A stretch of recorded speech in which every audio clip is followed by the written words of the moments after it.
Right.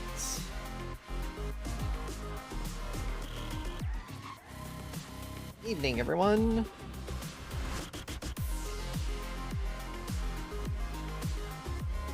What's up? Patch dropped yesterday.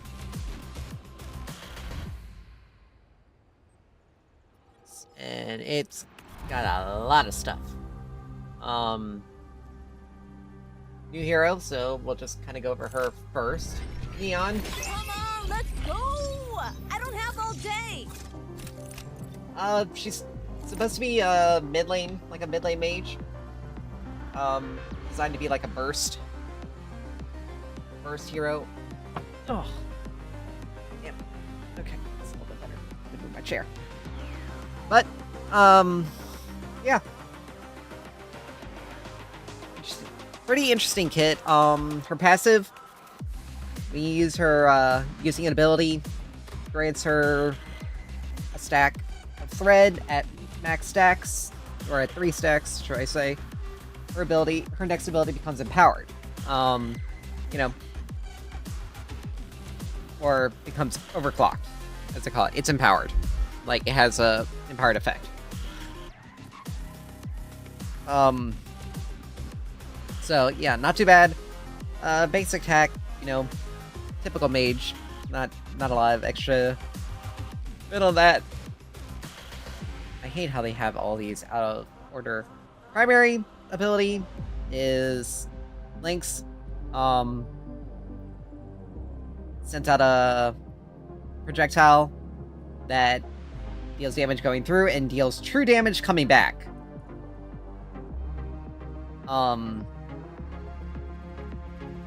So, I mean, the scaling's pretty... The base damage is high, the scaling is pretty low, but it is basically... You're getting 120 damage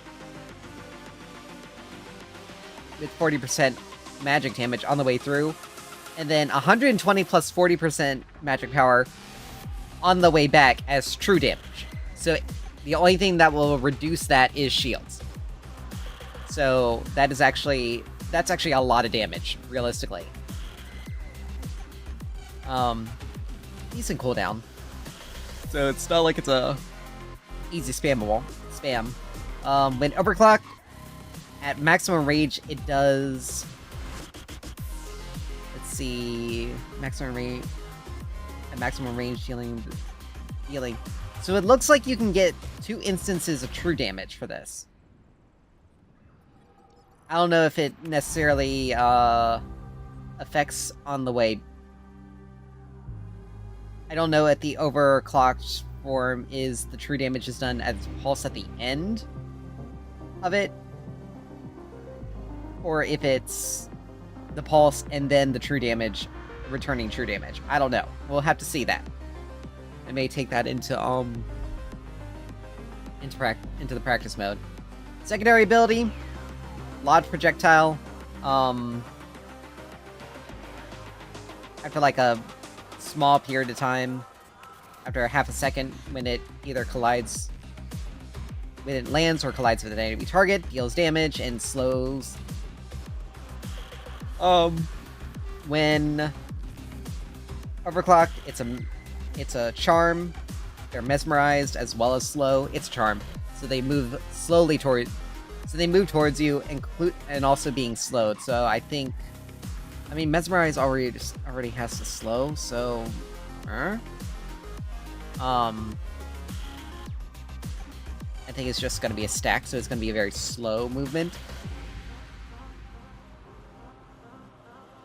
So, I don't know. It seems a little weird that they would have the Mesmerize and then the slow effect occur, instead of having them occur at the same time, because Mesmerize does slow.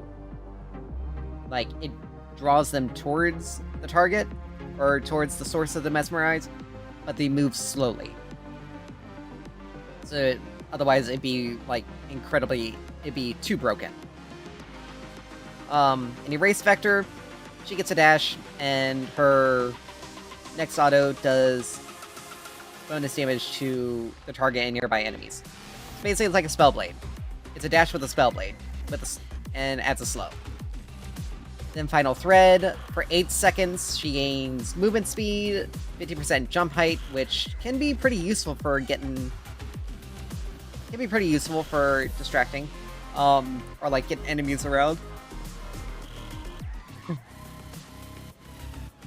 And all of her abilities are overclocked automatically for that 8-second duration, so she can basically use them all. Erase Vector, let's see. I'm pretty sure with the Erase Vector, like the overclock, I believe. So I'm also got the patch notes up, so Erase Vector, let's see. Is immune to damage. Oh no, that's just space part.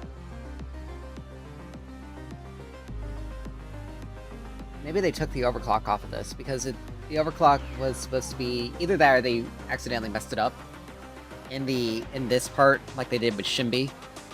Overclock. Its overclock should allow it to be recast within 3 seconds with no cost. Recast in 3 seconds with no cost. So it's basically like a dash, and then you can dash, you can auto, and then you can dash again with the auto. And then part of the ultimate, she can, if you recast it, she can you can launch it. You basically launch the damaging part of the ultimate, and its damage is increased based on missing health. So it's like an execute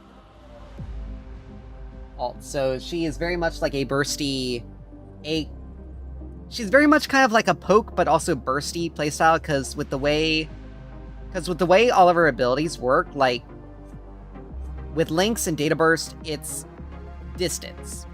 Like she's hitting enemies from a distance. Erase Vector is very much like when you're boxing an enemy and you need to reposition very quickly and get a little extra bit of burst. Where her ult is very much like you use her ult, you use all of her abilities to get them as low as possible, and then you hit the final bit. Or you use it to try to execute an enemy fleeing, and then you start wailing on them with your abilities. So we'll see. For augments, Ghost in the Machine, Erase Vector, you become, when you dash, you become completely invisible for 1 second. So it's like a invisible stealth. Pretty useful. Like if you're gonna be doing like a lot of like boxing with your autos, or if you're expecting like having a lot of enemies that have a lot of divers, you can zip out and be able to reposition without them seeing you and get a little extra distance. Or to be able to get more of a drop on an enemy. You can pre-dash before going around like a corner, and you pretty much don't show up but it's only 1 second, so it's a very short duration. Ram, on a takedown, she gains 5 magic power and 25 base mana regen. Stacking indefinitely. So you can get more, like, if a game goes long and she's getting a decent amount of takedowns, even if they're on assists, she'll be, like, this is a late game scaling augment, and it's monstrous. At 3 stacks, she gains 5% movement speed, so she can start zooming around. So at 30 stacks of this, you get 150 magic power. Let's see, 25 base mana regen. Let's see, let me do the math here. Because you get, at 30 stacks, let's see, 5% movement speed. That's... Hold on. Gotta do math. So 30 stacks.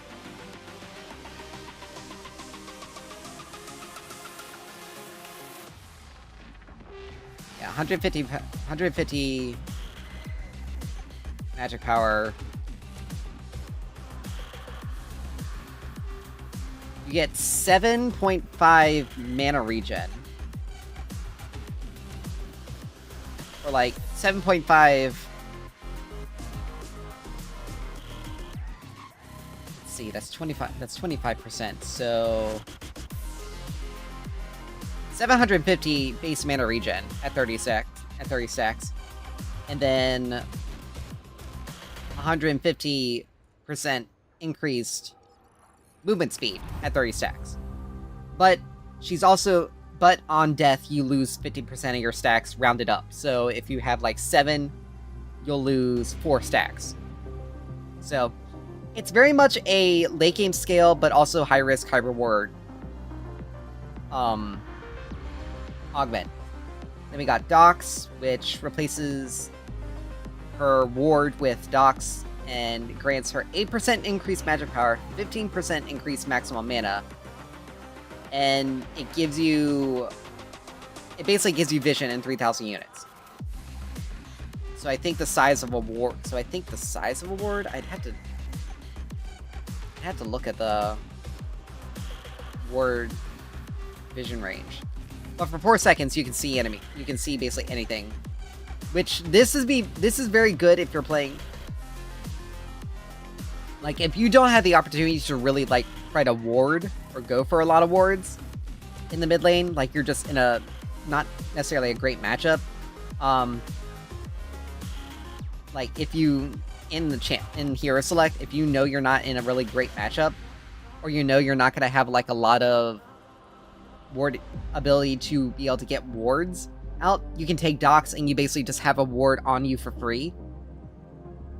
And you can basically just clear out wards and be able to get vision without any... I mean, it says enemy heroes. So you basically can use this, like, whenever it's off cooldown and be able to see a gank coming before on your not warded side. So that could be pretty useful. I think Ram and Dox are probably going to see the most out of it. Ghost of the Machine is probably going to be okay. But it's not. I see it like against like heavy dive comps. Like this is very like Ghost of the Machine is very good for the early game, where you actually have to be worried about junglers and stuff like that, because that 1 second of invis can get you into a completely different position than they expect. And it's pure stealth. Like they can't throw a ward down the middle of the lane and still be able to see you, basically. But I'd still say Ram and Dox are probably gonna be her most played augments. They added a new game mode to Labs, Daybreak, which is supposedly a basically it's like they're working on it as like while people are able to play it. Basically it's like a player feedback kind of thing. They're letting people play it, get their feedback on stuff, and fixing it. Like, they're doing it in stages, where they're focusing on different things and building things up to be better, as time goes on. So this may be a permanent game mode that we're gonna be looking for. The map itself looks very reminiscent to the Legacy map. So they probably started with the Legacy map as like its basis. So we'll see. Rank changes. They added placements. To ranked, which means you can get to where you need to be, more or less, earlier, based on your performance. So it'll, like, some games you won't have to play nearly as much, other games you'll have to play more, or some people may not have to play nearly as much. Others may have to play more. It's different, but it may be different, but that's a big improvement. Matchmaking and BP so they changed how matchmaking and ranked worked. It was only using internal MMR value, not ranked or VP. So now they're taking both rank and VP into account. There's still going to be some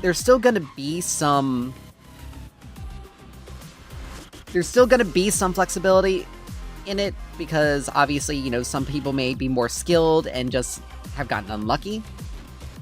But basically, if I go into ranked and I am in gold, I won't be getting bronze players anymore. Effectively, I won't be getting bronze players. I would only be getting silver, and I would only be getting diamond. Outside of gold. So we should be seeing a lot more match stability.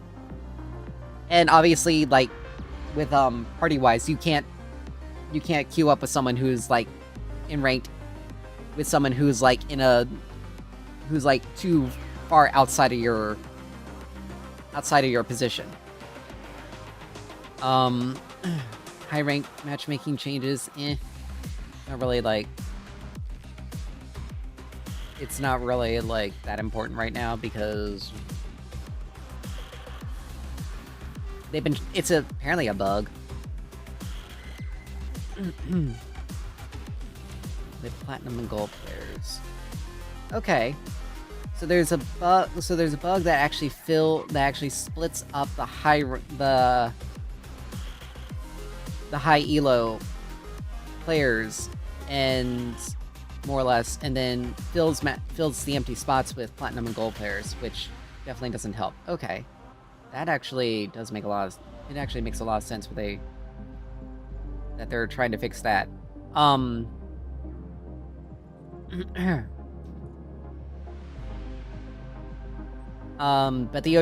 But like all this has come to the NA and the EU servers, not servers, and the Oceania hasn't happened, but they're rolling that out on the 28th, so Saturday will be when those changes should be occurring. But anyway, we're getting hero changes.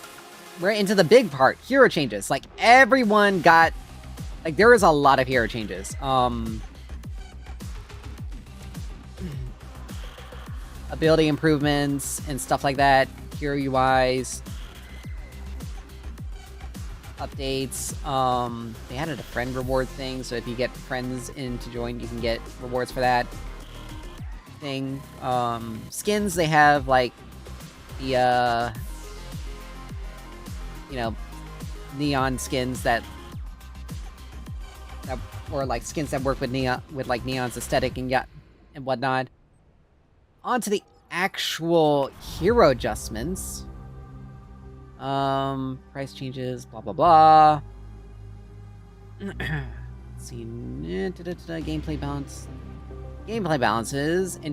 Like, everyone has gotten adjustments. Some have like larger rework. Air control is higher, so you can kind of control yourself a bit better in the air. Obviously it doesn't work with heroes like Kalari. Build update. The recommended builds have been updated. Death timers have been changed. Kill experience has been changed. So you get less experience. Let's see. So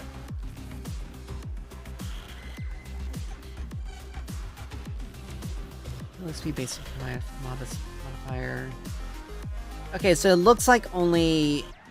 So you don't get nearly as much experience from... Okay, so early game deaths aren't nearly as punishable. So, like, your second death...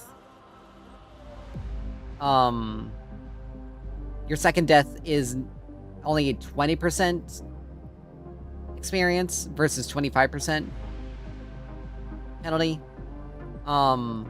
It's not a lot, but, you know, it is what it is. So, on to heroes. Acheron, he's gotten some changes. His path... Starting off, his augments, we actually should just go with his passive change first. His passive change, he no longer has mana. He's a resourceless hero. Now, which to be honest, with his aesthetic and everything, and with the way he's like, has to spam ability, has to do things to generate his passive, it didn't make sense for them to have a lot of it be like focused on his, like he guzzled too much mana for a hero that required to use his abilities a lot. So they took that out, and now Acheron just gains hunger. And each stack grants 0.25% increased healing, and it lasts for 3 seconds. So he can gain 25% increased healing at max stacks. He gains hunger each time he hits an enemy with a basic attack or an ability, and he gains additional hunger when he takes hero damage. And then his awakening stuff, he gets damage reduction, and his abilities had their extra effects. Now that's out of the way, he now has some changes to his augment. He no longer has the insatiable hunger, which passively gets the hunger stacks. It now has become Trapdoor Demon, because why not? I don't know why. Because he has 2 augments for his or Weblash, basically. But Trapdoor Demon, he becomes camouflage when attached to terrain. He gains 0.15% health regen, or 0.5% health regen, and generates 5 hunger stacks per second while he remains. So, basically, he gets stealth and he can heal a bit and gains hunger, which in turn increases the healing. So, there's that. Hellfire, the only thing that was... And they removed all of his physical scaling on his abilities. So you basically have to build him as a magic bruiser now. But Fireball no longer, or Hellfire no longer has mana cost, and the physical power scaling has been removed. That's the only thing that's really done for the ability. That's too crazy. Weblash, same thing, no cost. He can dash to floors when it's fired at the ground, and he can get the leap off of the floors, off of ground. Basically, he can hit it at the ground. If it doesn't hit a target, he can jump to that place, and be able to get the bonus jump.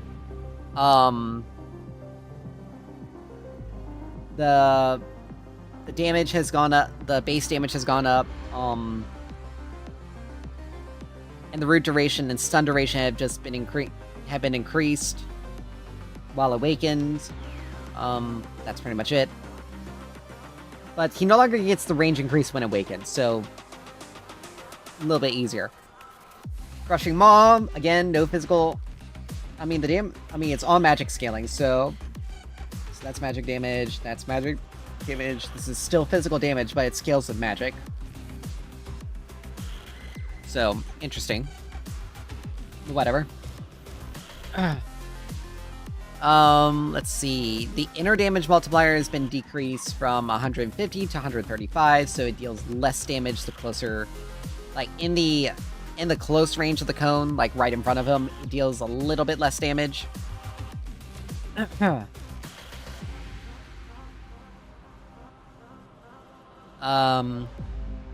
Let's see. you awaken, he still gets the armor shred. So healing. So the healing is there. The heal is reduced to 20% for non-heroes, so minions give only 20% of the value. Heroes, they give you 200% of the value. Or you get 200% of the value on a kill. So I think that's hero kill, not minion kill. Otherwise it'd be too broken. But that's pretty much it. And then his ult consumed, kind of the same thing. The physical power is removed. The pull strength is no longer increased when he's awakened. Thankfully. So it does allow for a bit more counterplay. Let's see. You get the bite, you get the heal, you get the missing health, and you get the bite damage, heal. You get the execute.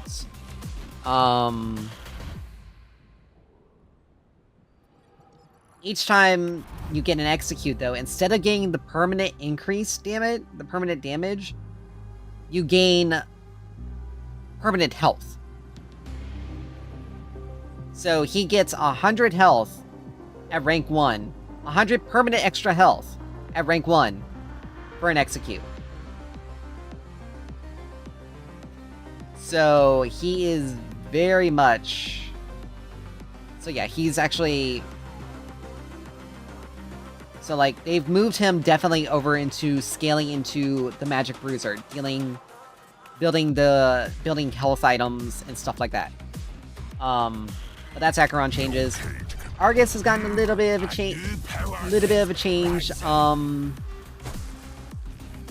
Major changes, I believe, is only in his augments. Infinite Obliteration. His ult no longer, his ult travels 25% faster and slows for 50% longer, in addition to having infinite range. So he can now snipe enemies from literally across the map. But that's all. There is a quality of life change to Particle Shredder. It now can... It displays the number of stacks of Disintegrate on the target. Now. So, like, you see, like, a little indicator on the enemy's health bar that shows how many stacks of Obliterate they have.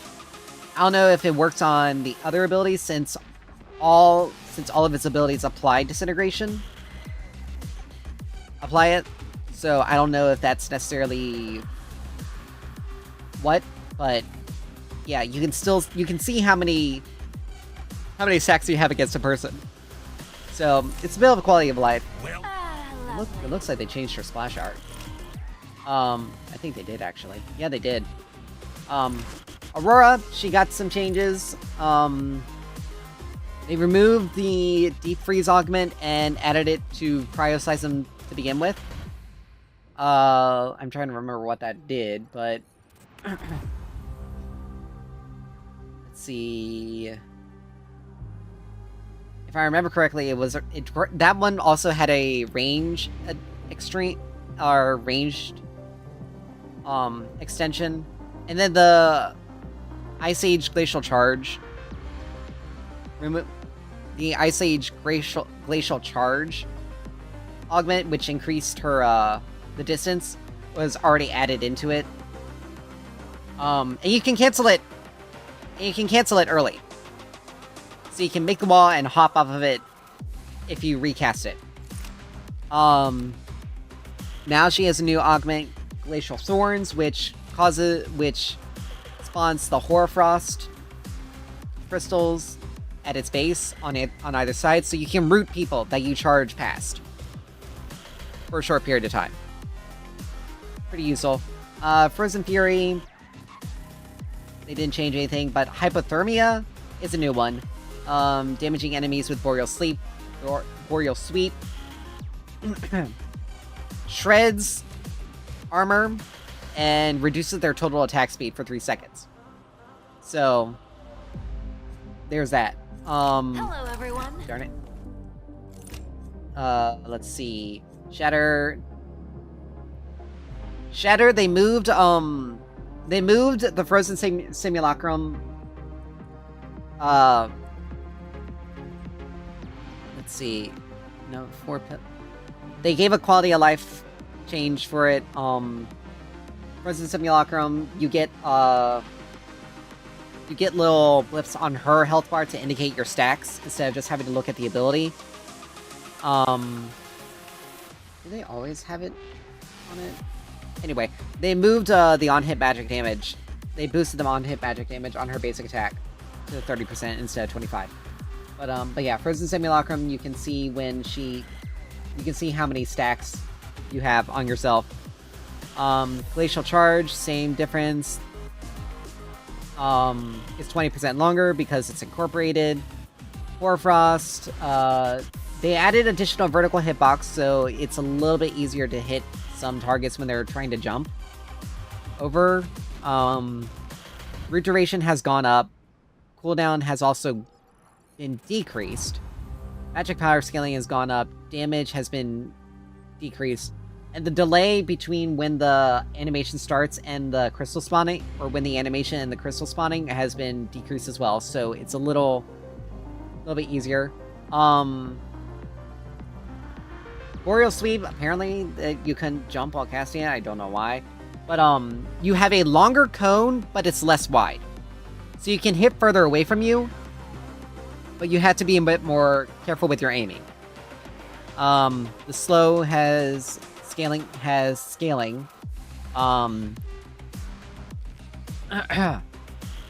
The explosion damage has gone up. Cooldown has been decreased late game, and you have the scaling increase in mana cost. And then as for instance, or Cryoseism, the only the slow and the stun effect can be removed with a cleanse. So you still take the damage. And they changed the targeting to it, the targeting type of it, from a sphere to a cylinder with 200 units of extra height. So it's like trying to be able to hit more enemies. I didn't know it was a cylinder. I mean, I knew it was like closer to a sphere, but you know what it is. But Bale, he just got some general changes. Nothing crazy. Boris, general changes. Like general buff, like general adjustments, not like actual changes. Countess, her Shadow Strike augment was removed. It now has Shadow Echo, which is still effects with Shadow Slip, but you can repeat Shadow Slip's damage effect at your location when you swap between you and your shadow. That's it. But they also, why did I do that? I'm doing that. But they also changed Shadow Slip to be a bit different. It's now a dash instead of a teleport. So you can still, like, you basically don't have to land on the enemy in order to get the damage. You can dash through them now and get the damage. Blood Tithe also doesn't reduce basic ability cooldowns when she procs it. So it makes it easier, so it gives it some extra counterplay. But yeah, Shadow Slip has its she no longer loses tower aggro between teleporting between her and her tower, which is good. But yeah, it's a dash now instead of just a teleport, which makes it easier. And and it has a little bit larger of an AoE than it did before.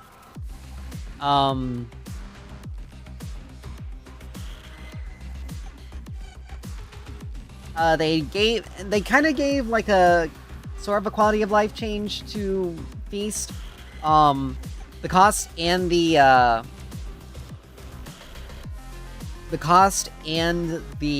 cooldown are used immediately on activation.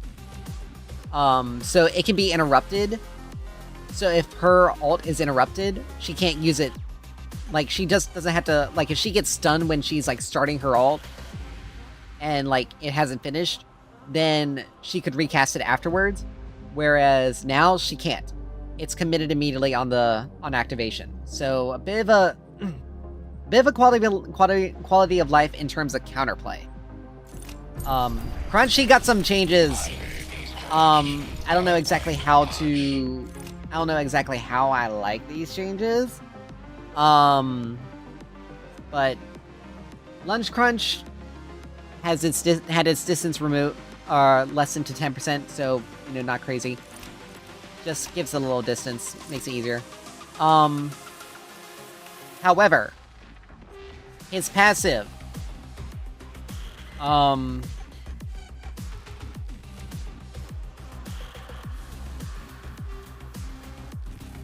so his passive now has the empowered. Basically, Recrunch no longer gives you the empowered. Like, it still gives you the healing. The third basic attack or ability still gives you the healing. But the passive part where he gets the three hit, the empowered, where he can get the empowered abilities, is now on his passive. Purely. Now, I don't know how, but the total physical power for his Spellblade ability has been reduced from 30 to 20%, so a little less, but, you know, it is a thing. But yeah, now he can get his empowered abilities at level 1, effectively. And then Recrunch, it just gives you a free turbo. It basically just allows you to freely empower your next ability. So I'm not sure if this is gonna create problems or not for anything for Drongo, or for Crunch. If it's gonna make him too strong or too weak or what, I don't know. Drongo, they gave a little bit of they gave some quality of life to. None of his augments got changed, but rad rounds, you can now see how many stacks are on that rad round. You can now see how many stacks of rad rounds you have on a target, or on a enemy hero's health bar. Enemy hero, you can see how many stacks you got. And rad rounds will instantly explode on a target if you hit them with Old Rusty or Shrapnel Cannon. Let's see, yeah. So a bit of a change. So you can get kind of a quick burst out of that. The bonus power scaling has been increased on Shrapnel Cannon. Ground animation timing has been adjusted as well, so I think it comes out a little bit faster. But nothing too crazy. Decker, she got some changes in an updated Splash Art. Rocket Boots. The Ionic Surge... sorry. So her augments, Ionic Surge, and Momentum Boost have been removed and incorporated into the ability. So the bonus movement speed that she can give to allies is just part of her passive now. And then Ion Strike, the area is just a little bit bigger. Like the increased area is already there. So she got a couple other augments. Polarity Strike, it now grants a shield on allies who are within it. So, and it's a pretty hefty shield, actually. 350 plus 50% magic power and 10% of the target's missing health. It's actually, it can be used as like a help your front line cool. Like, even if you don't get the stun, you still get some sort of benefit out of it. And then Nothing But Net.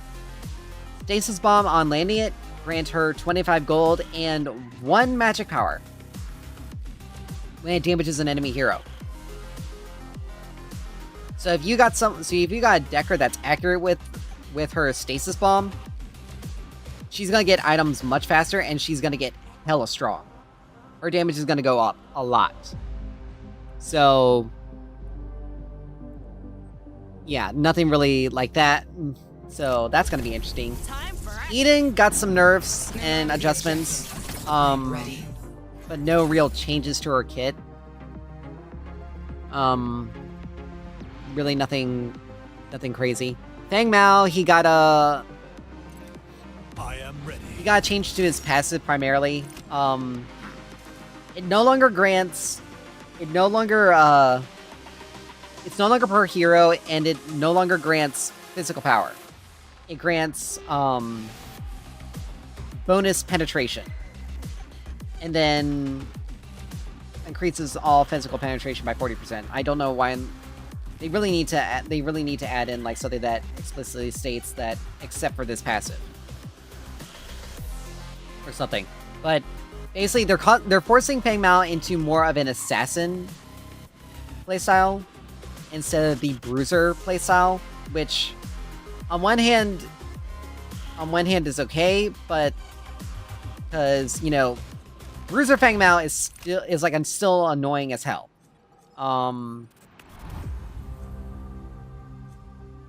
Because Imperial Duelist still gives that debuff, but like they're still like trying to push him more into an assassin playstyle. And then he just got other general like changes. Sure.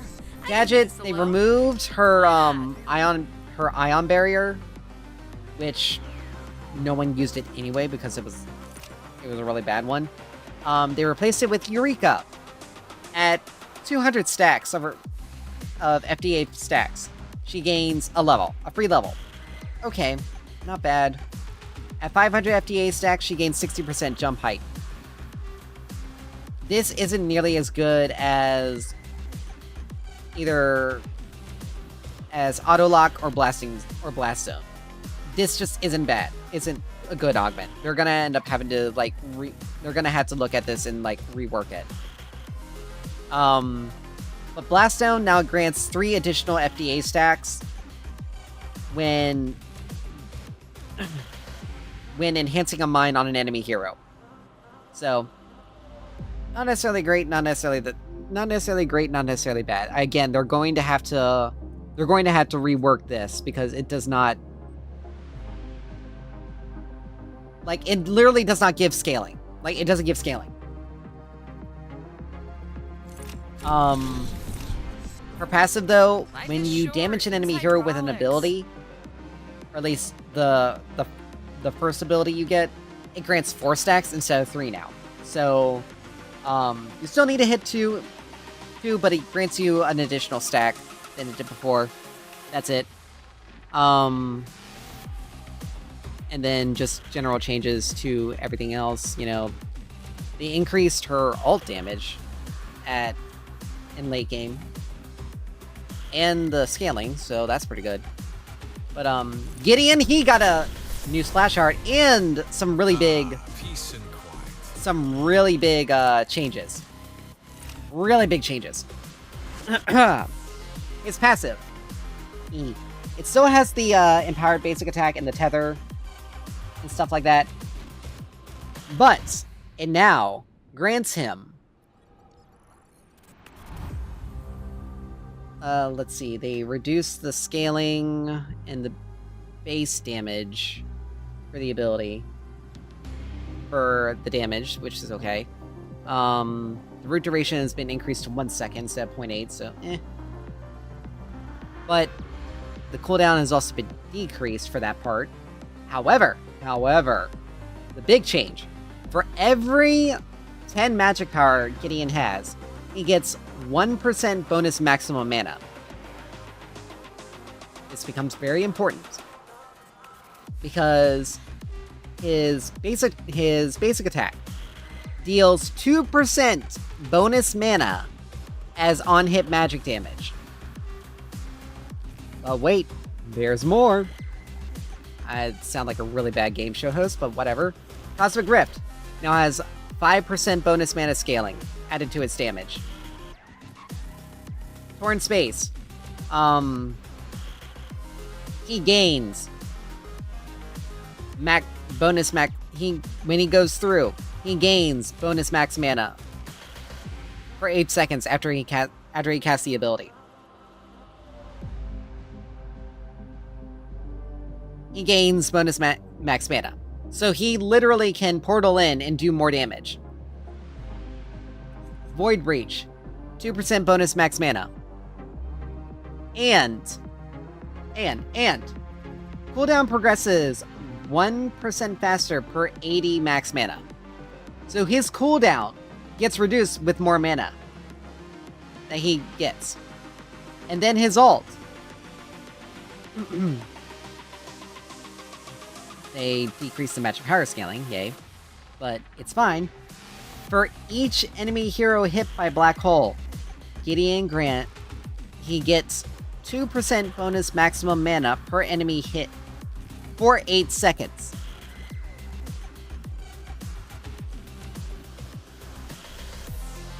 So, after his ult, Void Breach and Cosmic Rift do more damage. Now, they did cool down his overt scaling on all this, which is good. But they gave him the maximum mana, so he's gonna be very mana heavy. He's gonna have a lot of extra mana and deal a lot of extra damage with more mana. But his augments have remained the same. Let's do it all again, shall we? I didn't even know I had an affinity for this guy. Hold on. Let's see. Party comrades, That's it. Greystone, he just got general changes. Nothing too crazy about him. Grimmix, they gave some changes. Combat mode. Pulsefire, they increased the base damage and the scaling on it, so it deals more damage. It's fine. And they changed it to... oh no, it was always true damage. His basic attack range, they decreased by 250 units, so it's a little less, so it's a bit less. General changes, some more general changes, but assault mode, when it's in its active form, his range is increased to 1650. So he has longer range when he has his assault mode activated or active. So he can hit from farther away. It still costs the mana, but it can hit from farther away. So that's a pretty decent change. Grux got some new splash art, and he got some new changes. His Warlord's Might was removed, and he got a new augment. It was removed, and it was integrated into his ult. So, basically, the duration is extended on when Grux attacks enemy heroes that are afflicted with max Bloodlust stacks. So, basically, as long as they're enemies that have max Bloodlust and he's able to hit them, his ult can keep going. So, but they gave him the Red Mist, which he gains 10% total attack speed per enemy hero or camp leader afflicted or that's affected with Bloodlust. So basically, even if he taps an enemy, blood. Oh, what's that? Even if he taps one enemy, he gains 10% total attack speed per enemy hero or camp leader. So in the middle of a team fight, he can get, if he's able to tap all 5 people with Bloodlust, he gains 50% total attack speed. They changed Grux. his Bloodlust passive, you can now see his the amount of stacks an enemy hero has on their health bar. The bleed has been increased in the early game, but decreased in the late game. But the scaling's gone up. Double pain. All enemies applies for each enemy hero or camp leader. That's normal. Smash and grab is normal. It's a little bit quick. It's a little bit quicker, but it's fine. Stampede was replaced Crush. It's a dash forward. It deals enemies and deals damage to enemies, passes through them, slows them, and enemy heroes are dragged along with it. Basically, he's got a like this is a team fight ult. Or this is a team fight. Like, they're turning him from a 1v1 duelist into a team fighter. Howitzer, the only change to him is they changed the name to his slow grenades to the cluster grenade to H11 cluster grenades, like, you know, nothing crazy. The landmine can be activated mid-air. But, the Make It Rain, the max explosion, the explosion radius has been decreased a little, so you have to be a little bit more precise. But R2000 Rocket, you can channel it. You can move with it, and the longer you hold it down, the more damage it does. So that's gonna be pretty annoying for some people. Against Scorch, he got some, his passive, you can now see the number of stacks he got up on them. You got on an enemy hero. Flame turrets. Let's see, I think the scaling health still remained. They decreased the turret damage again, which again is stupid. Like, they might as well just take the turrets out of his kit. They don't do nearly as much damage as they need to. They don't stick around for as long as they need to. So it really annoys me. Let's see. They increased the physical and magic armor of the turrets. But they gave the turrets health scaling so they'll stick around, so they're harder to kill. But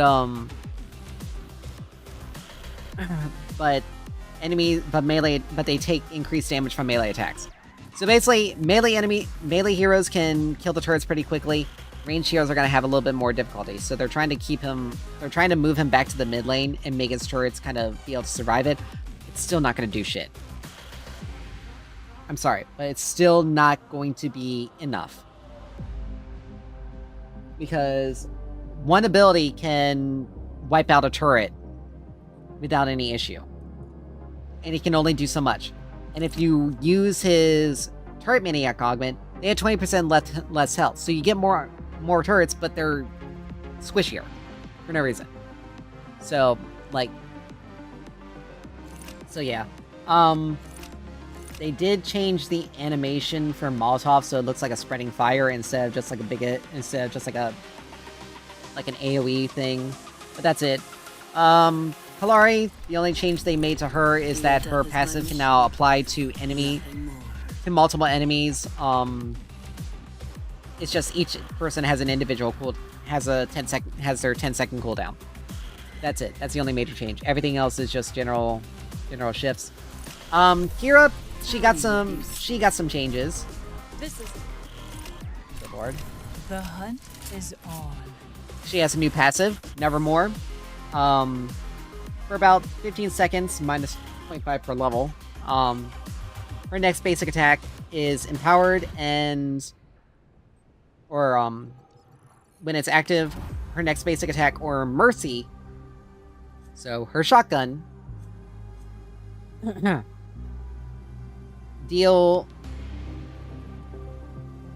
fires a raven at the target, and it does 8% of the target's current health. So all targets in a small area. So it's like a little AoE damage poke.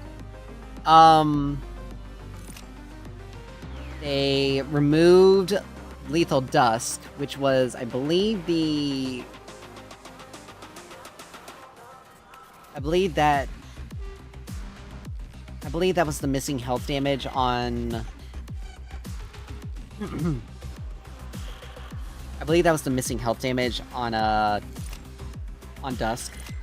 But it's now Lenore.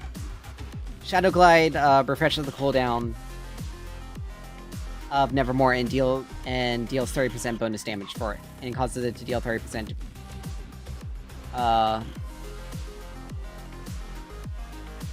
30 total physical power bonus damage.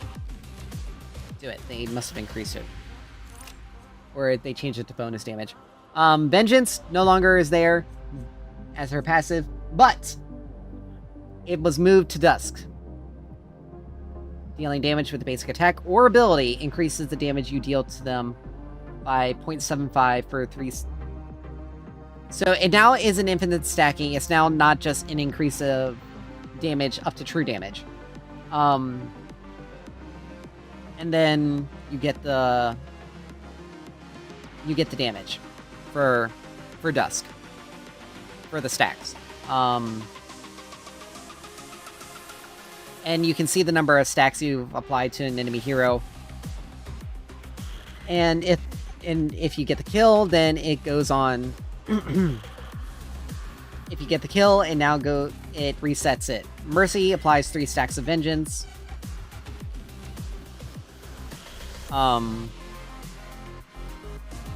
That's it. And then that was pretty much it.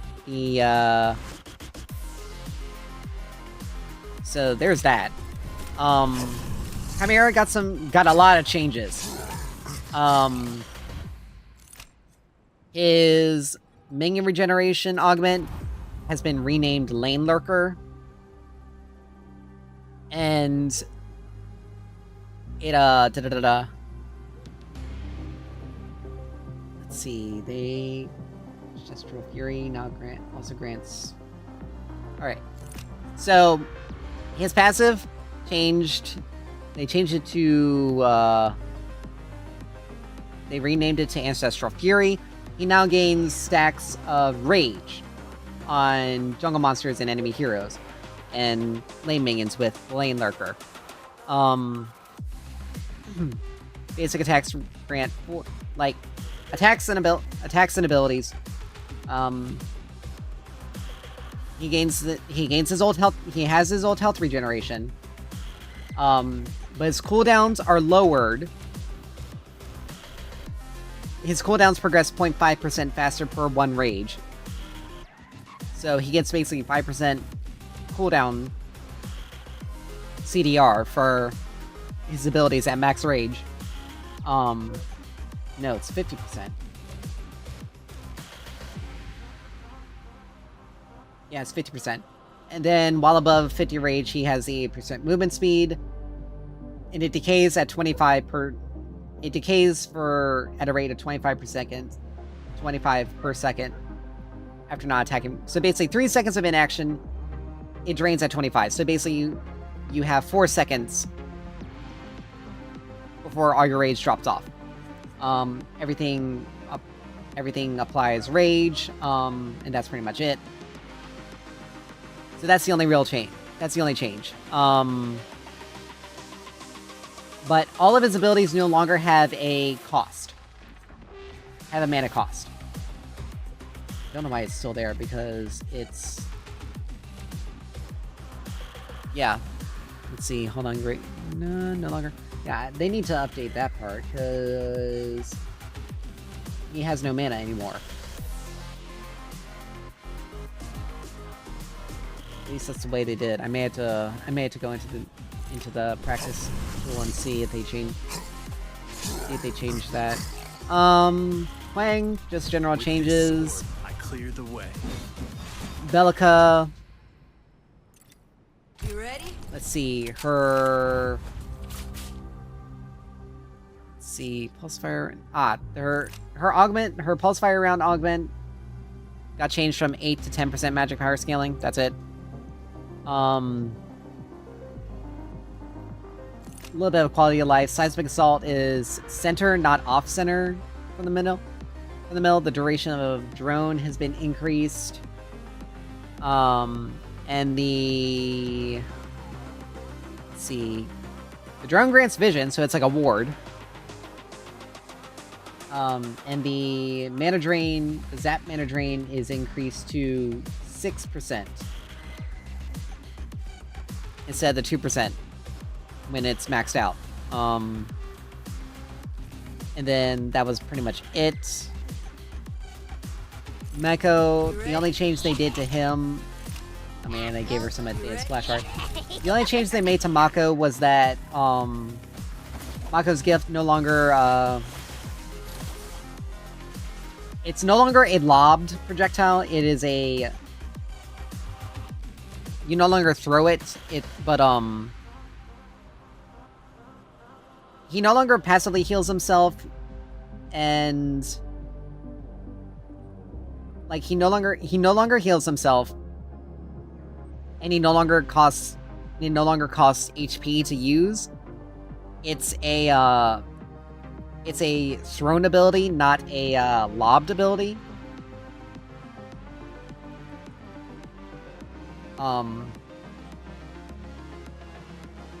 And so you can basically just toss it at the ground and he heals himself.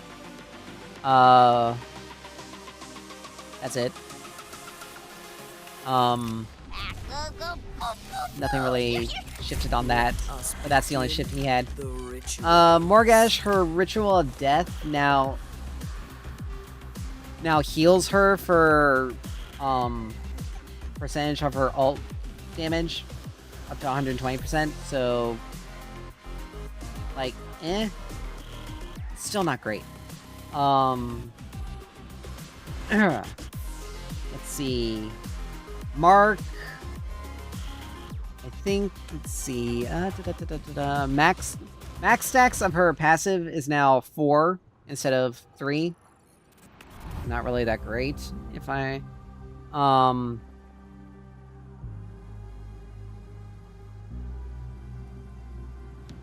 they changed Hive. They increased the power scaling, they increased the explosion radius, they increased the launch speed so it flies out a little bit faster. The projectile size is... The projectile VFX size is a little bit bigger. The impact decal radius is also bigger, so we can actually see it. And the cast can no longer be interrupted by crowd control, so it can go off. So probably something a little bit better. Swarm, They actually changed some things on Morgash. The duration is longer. Hitting non-enemy hero grants 25% decaying move speed for 1 second and extends the swarm duration by 0.5 seconds. Okay, so she can actually move through minion waves faster this time. Faster. That's actually pretty good for her, that. And the damage reduction scales with 2% magic power, so she can be a little bit more tanky.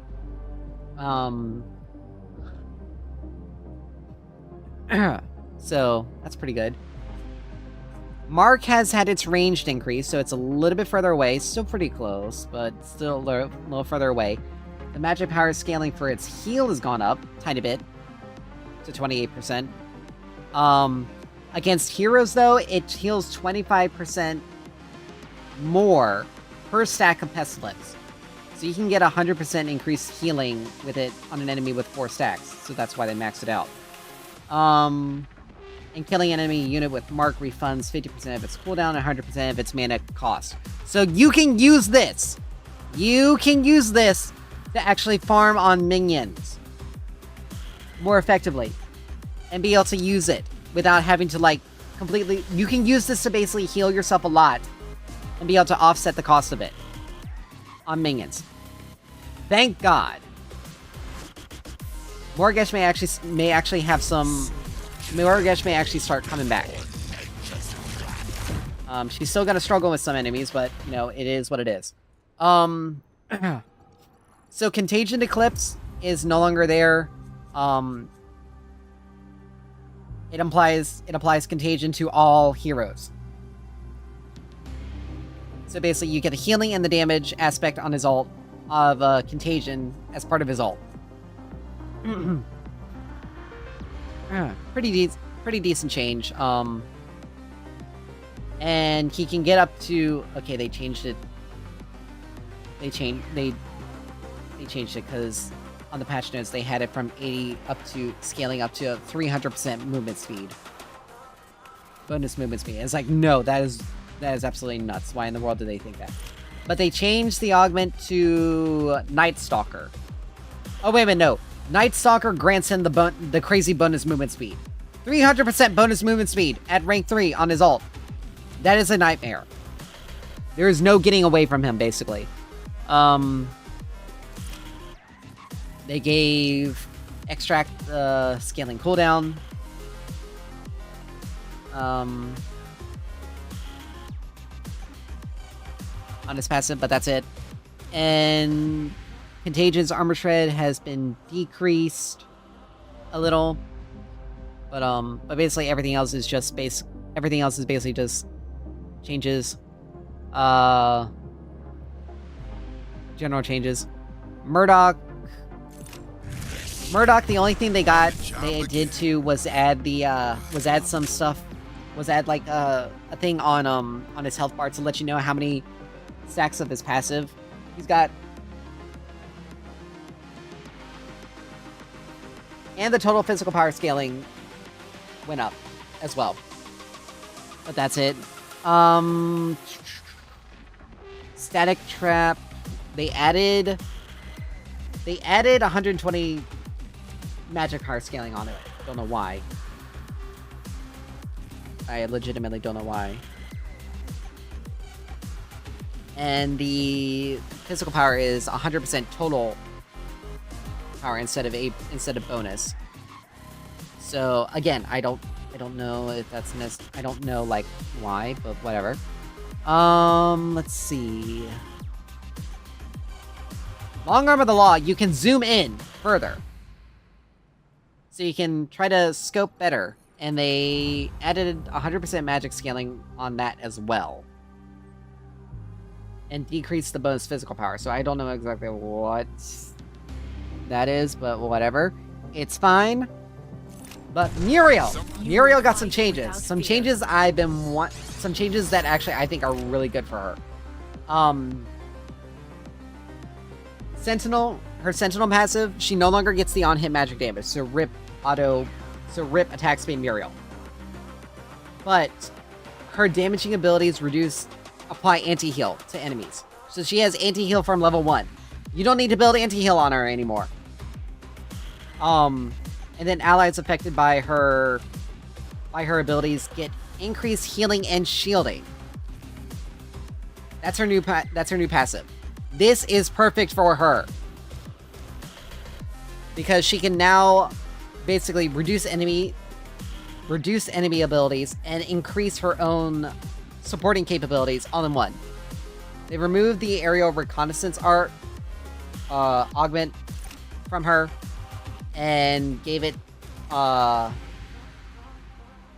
sacrosanct.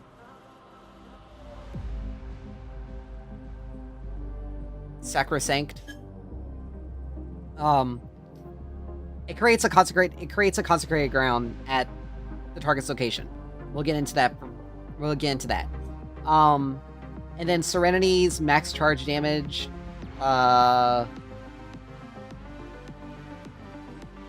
only applies the mana burn after you max charge it. So getting back to the ability, Serenity can be charged. The longer you charge it up, the more damage it does. And if the charge is cancelled, 50% of the cooldown and the mana cost are refunded. So, nothing too crazy.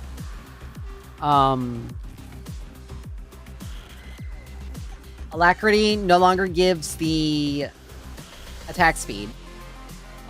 It's just the shield and the movement speed. But it's okay. Consecrated ground, though, for 6 seconds. Allies gain 10, scaling up to 20% total attack speed, and restore health. And restore 70, scaling up to 150, plus 20% magic power over the 6-second interval. Enemies within the area, enemy heroes within the area. It says enemies, so I think it affects everything. Have their total attack speed reduced by 10 up to 16%, and receive 120 up to 240 plus 50% magic power damage. So, she basically is able to get both effects of Sentinel off of Consecrated Ground. Wonderful. Healing ability for Muriel. This is what I freaking... Like, this is something that she needed for a good long while. Like, her old Consecrated Ground was great, but the shields weren't necessarily...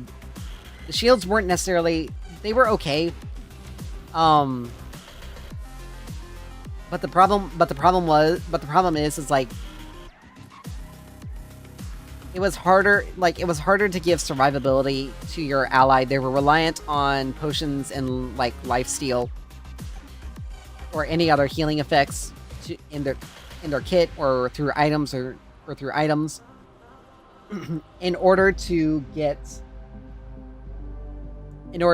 survive the lane, or in order to restore their HP. Here we actually get some healing, and she can benefit better from healing and shielding effects. You can give her Crystal Tear, and this will actually help bump up her healing and the damage it does. And then Reversal of Fortune. You get the shield, the magic power scaling, like the shield. Let's see, hold on. The damage has been decreased a little. Oh, wait a minute, that's Serenity. I'm looking at Serenity. Reversal of Fortune. You can now see like they made the targeting a bit easier so you don't accidentally hit the wrong person, or at least making it harder to hit the wrong person. You can also use it via the HUD apply to them. It can be cast while you're falling, so if you're like jumping and like falling, you can easily zip to an ally if you're running away. The shield scaling went down, but the amount of shield went up. 400 at rank 1! Double of what it was at rank 1. And you get 50% damage reduction on that target.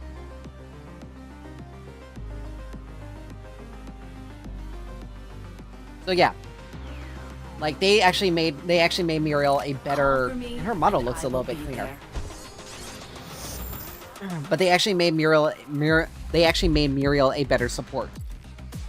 Here it is. An hour and 15 minutes. And we're not done. Narmash, he went through some changes too. His passive is now called Mosh Pit. Instead of Beat Drop. Mosh Pit gains 2 plus... He gains, physical and magic... Physical power, physical power, physical armor, and magic armor for each nearby allied hero or enemy hero in a 1700 unit radius. So basically, he does more damage with his auto attacks and thunk than when he has more people near him. But he also takes less damage as well. They changed some of his augments. They removed Rhythmic Charge and Berserker Beat. We'll get to those because they actually changed a lot. March. Well, Thunk, it's now it deals damage, and it changed to an AoE, and it does a knockback. a small knockback. March, they changed, depending on, it basically empowers the Song of My People.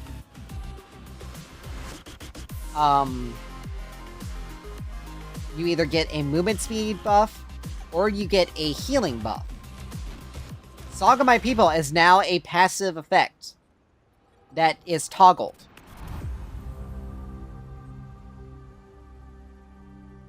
You gain either a healing effect or a speed effect. Healing, the health regeneration, or the movement speed. There's no alternative. And then Crash Bang Boom. It applies a ramping slow. In the area. Enemies affected by up to 5 times at max stacks. They're mesmerized, so they move towards him. He no longer gets the damage reduction.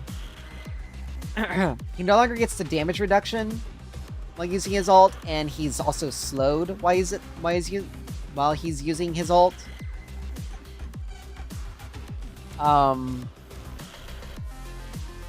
And that's pretty much it. Magic power scaling. Let's see, hold on. Scaling decreased. 30. I'm trying to read this. Okay, so it looks like they decreased the magic power scaling even further on the damage. But the final instance of damage still hits pretty hard. Now the augments, let's see, let me go up here. Oh.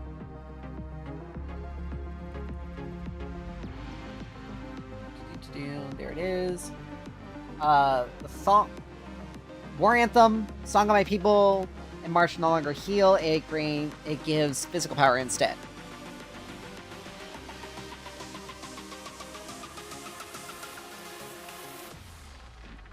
So it turns it from a healing aura to an offense aura. It grants more physical power. And then Thonk, you basically can pick it up and it refunds 25% of its cooldown and 50% of its mana cost. That's it. But some pretty big and decent changes for an Arbash. Maybe they should practice and come back. So he's gonna be interesting to see. Phase, you can see her blink availability on her health bar, so her empowered blink and whatnot. Which is really interesting that they did. They gave her magic power scaling on her auto attacks, or her basic attacks. So I don't know. I guess they want you to build a something. Telekinetic link. It pulls the ally a little bit further. It pulls the ally a bit further behind her. And the tether range has been decreased. So like, if they can't stray. So they had to stay a little bit closer. It's not really that far. But yeah, that's it. Nothing too crazy there. This is my battle. Rampage, Boulder Throw has just... Boulder Throw, he can pull boulders out of the... Let's see, hold on. Because his Rock and Awe augment... Maybe we can still have it. Rock and Awe. Deals based on... Okay. So... Rampage can pull boulders out of the ground with Boulder Throw normally. Without any sort of issue, and then Rock and Awe just increases the damage based off a distance thrown. And the Rumbling scaling has the total physical power scaling decreased.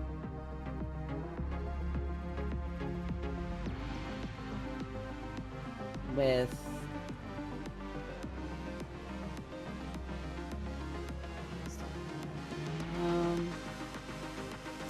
I don't know if they kept that part or if they didn't. This is my battle. They may have not have. That's fine. Let's see. Blah blah blah. So Rumble, it's instead now. The damage is in front of him instead of on his fist, so it's only enemies in front, so you have to be careful. They gave him better HP conversion. The bonus health to physical power conversion has been increased. But that's really it. Anything except for general changes. Rena, they got some general changes. The channel duration has been increased for her ult. It doesn't deal increased damage to enemies with low HP. Let's see.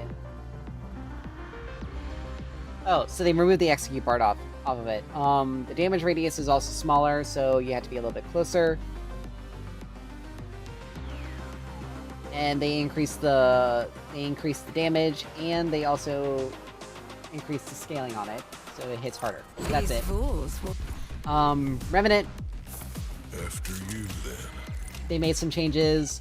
Reckoning, you now get the physical power, the physical and magic power steal from it on his ult. So nothing too crazy. That's pretty much it. His quick draw augment, he gets a little bit faster reload and 25% jump height. Spectral bounty, you get 3 times the enemies you kill in your ult. You get 3 times the gold, and you now get 4 plus 25% of the stolen stats as physical and magic power on kill. Permanent. That's pretty much it. Yeah, that's pretty much it. Richter, he got some changes as well. He upgraded Splash Heart. He got some changes. His augments. Warden's Lash. Riplash can now hook allies. Refunds 50% of the cooldown and the cost on an ally hit. They gave Rip the original the brutal chain effect. So basically he has increased range on Riplash now. And then he gets a new, so that's the Warden's Leash. He got Zappo chains, which replaces brutal chains. On an ability cast, his next basic attack zaps 9 nearby enemies, dealing damage. This is for like a jungle, or if you play him lane. Play him in lane, this could help with wave clear, but it's like wave clear. Let's see.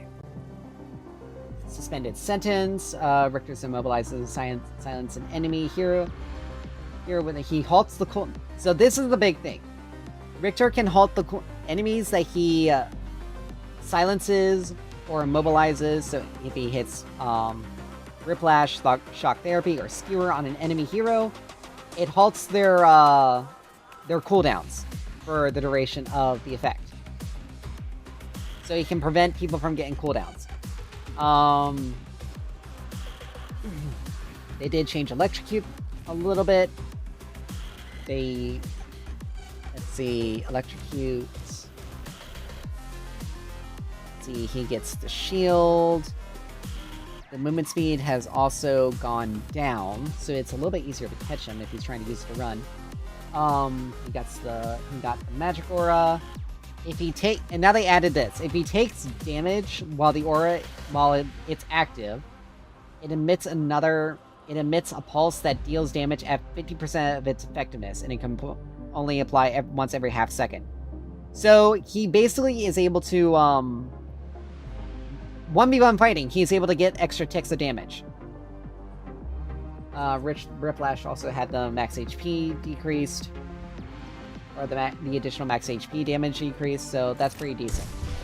You enjoy For Sereth, I think they Watch over me. I think they and did some my problems with allies her this day. because her Wrath Unleashed augment, it no longer gives her critical strike chance on Heresy, but she can now have a infinite stacking attack speed as an on-hit effect. She gets 0.5 attack speed for 3 seconds as an on-hit effect, applying on-hit effects to an enemy. Stacking indefinitely. They made someone who already favors on-hit and attack speed into even more attack speed. Yeah. She now has additional magic damage on hits with her auto attacks. So, yeah. Chastise now applies on-hit effects at 100% to all targets hit. Heaven's Fury, they just played around. They just did some number adjustments. The on-hit modifier has been increased. Ascend, the camera is a little bit more forgiving, or the camera they've adjusted. They changed some of the value of it, and they added magic card scaling on top of it. And then Heresy, they added magic power scaling on top of it. They increased the movement speed. The dot damage has been increased. The physical power scaling on the dot damage has been decreased. But they added 25% magic power scaling on the true damage dot.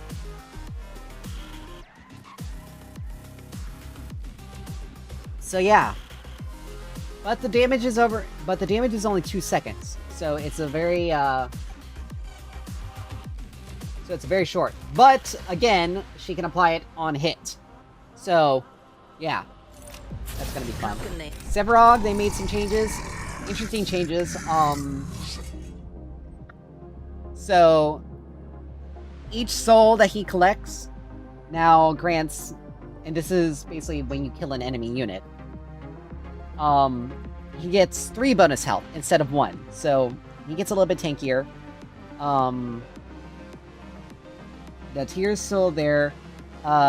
He gets the 70. He's got the 7% Omnivamp. It's tier 1. Tier 2, he still has the Shred. Tier 3, Siphon grants 2 times They changed Siphon, so we'll get to that in a second. And then Tier 4 reflects 10% of the damage he takes to nearby enemies. Now, Siphon, they changed. You can now steal... You can now steal 2.5 up to 3.5% of their maximum health for 30 seconds. And the 3rd tier of Reaper of Souls doubles that. So you can get 7% of... So when hitting an enemy with Siphon, you can get 7% with tier 3. You can get 7% of that target's maximum HP. For 30 seconds. If they are a hero. They also removed the ramping damage on it, but they increased the bonus health scaling. They changed Subjugate, so it lands in an area, enemies, and it chains enemies in that. If an enemy leaves the zone, they take extra damage and are stunned. And Phantom Rush, it can be used vertically. And then any enemies that are affected by it are feared. And so they'll run away from you, which can be really helpful if you're trying to get out. And then Colossal Blow, at max rank, gets the minion execute.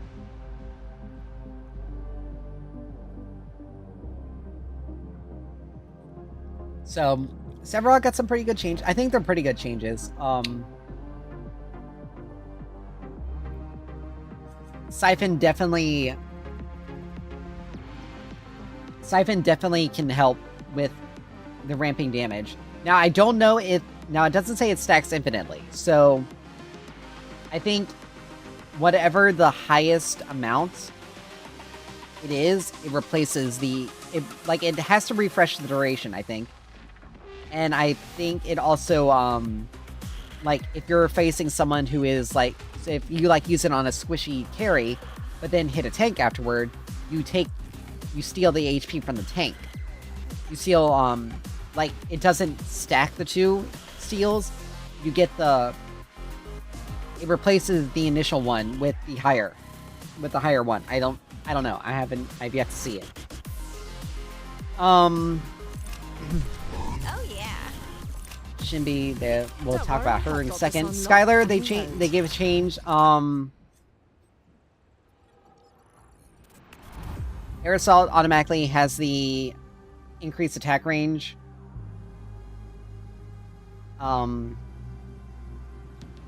That's it. And the Assault Mark II, she can hover for half a second longer and fires an additional missile with each attack.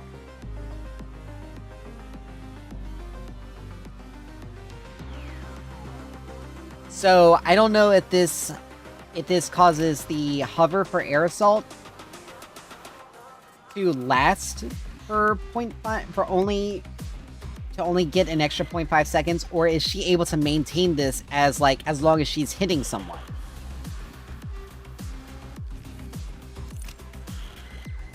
Because this looks like she can fire 2 missiles with this augment and maintain her hover so long as she's hitting someone.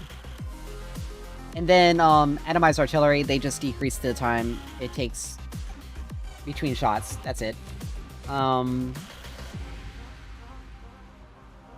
Everything else is basically... They changed hypercharge.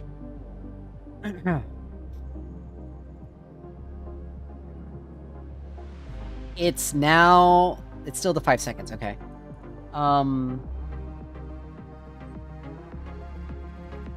Let's see. It no longer has the ramping damage. Ramps up against specific hero targets. Instead, damage enemy units. So any enemy unit that she hits gets the ramping damage. But the physical armor damage is removed. It's only a 1% stack. It's only a 1% damage increase instead of a 1.5 or 1.25 damage increase. And it only ignores 20% of the bonus physical armor baseline. As well as it can stack up to 25 times, so she can get 25% increased damage on a single target. And the beam is a little bit larger. Atomizer, the collision radius is decreased, so you had to be on terrain, so you can get some shenanigans. The explosion radius, like for the actual damage, has been increased, and the monster damage cap has been increased. But that's it. Oh yeah. Now Shinbi, they made some changes. They made some changes on her. They changed all of her augments. Crescendo is a new one. The final attack with her, the final basic attack within her attack chain deals magic damage and additional bonus damage.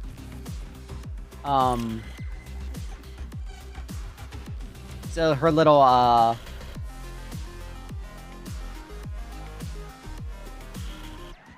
so like, let's see. Yeah, Shinbi's final basic attack within her attack chain, within her chain deals 15 plus 30, deals magic damage and bonus damage. I may have to see what that is.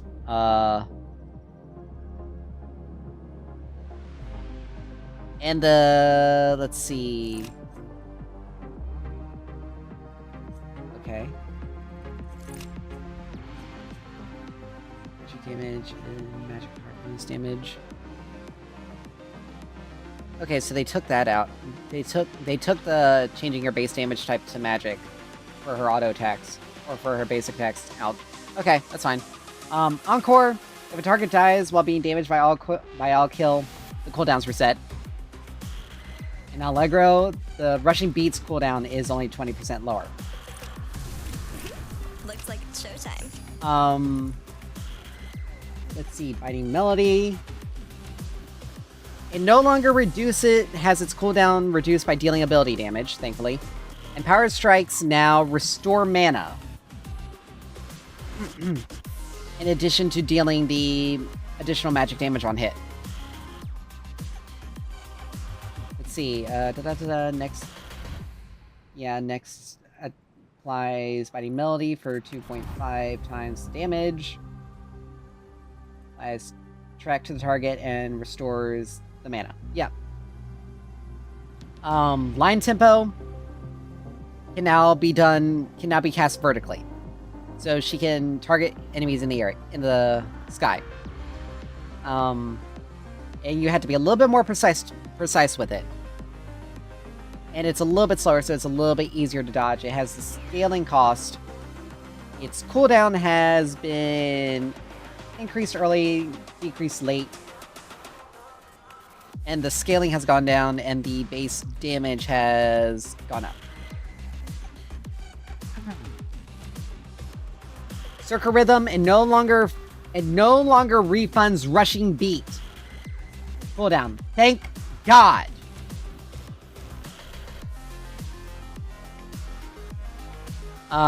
It now has like a little bit of class time. It deals 3 ticks across the duration.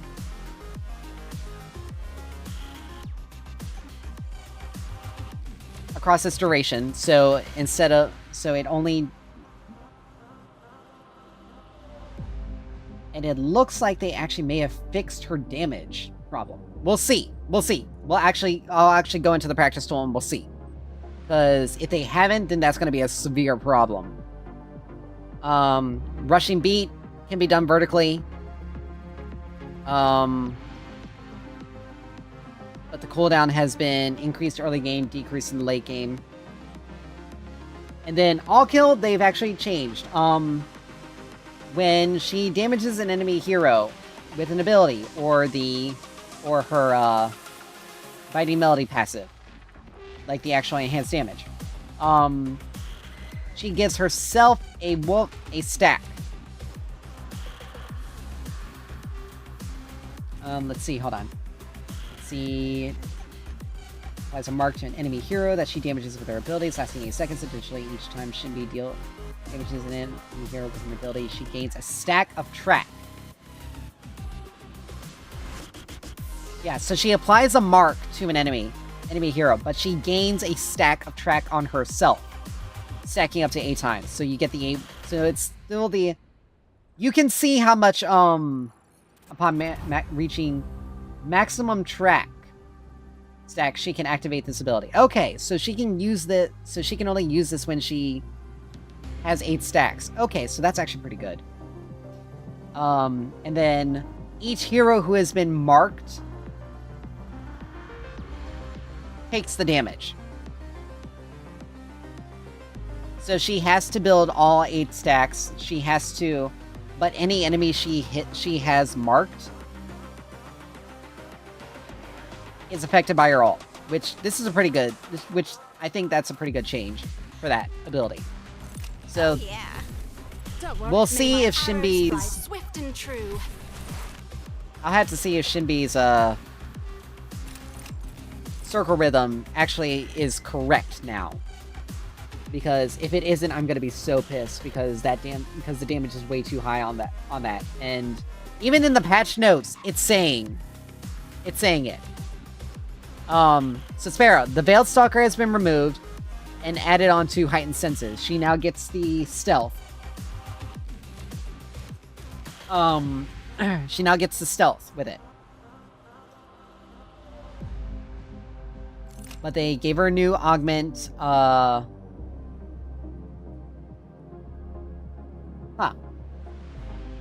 They must have forgot to change it, because it's supposed to say Sun Shards. But her basic attacks... Ricochet.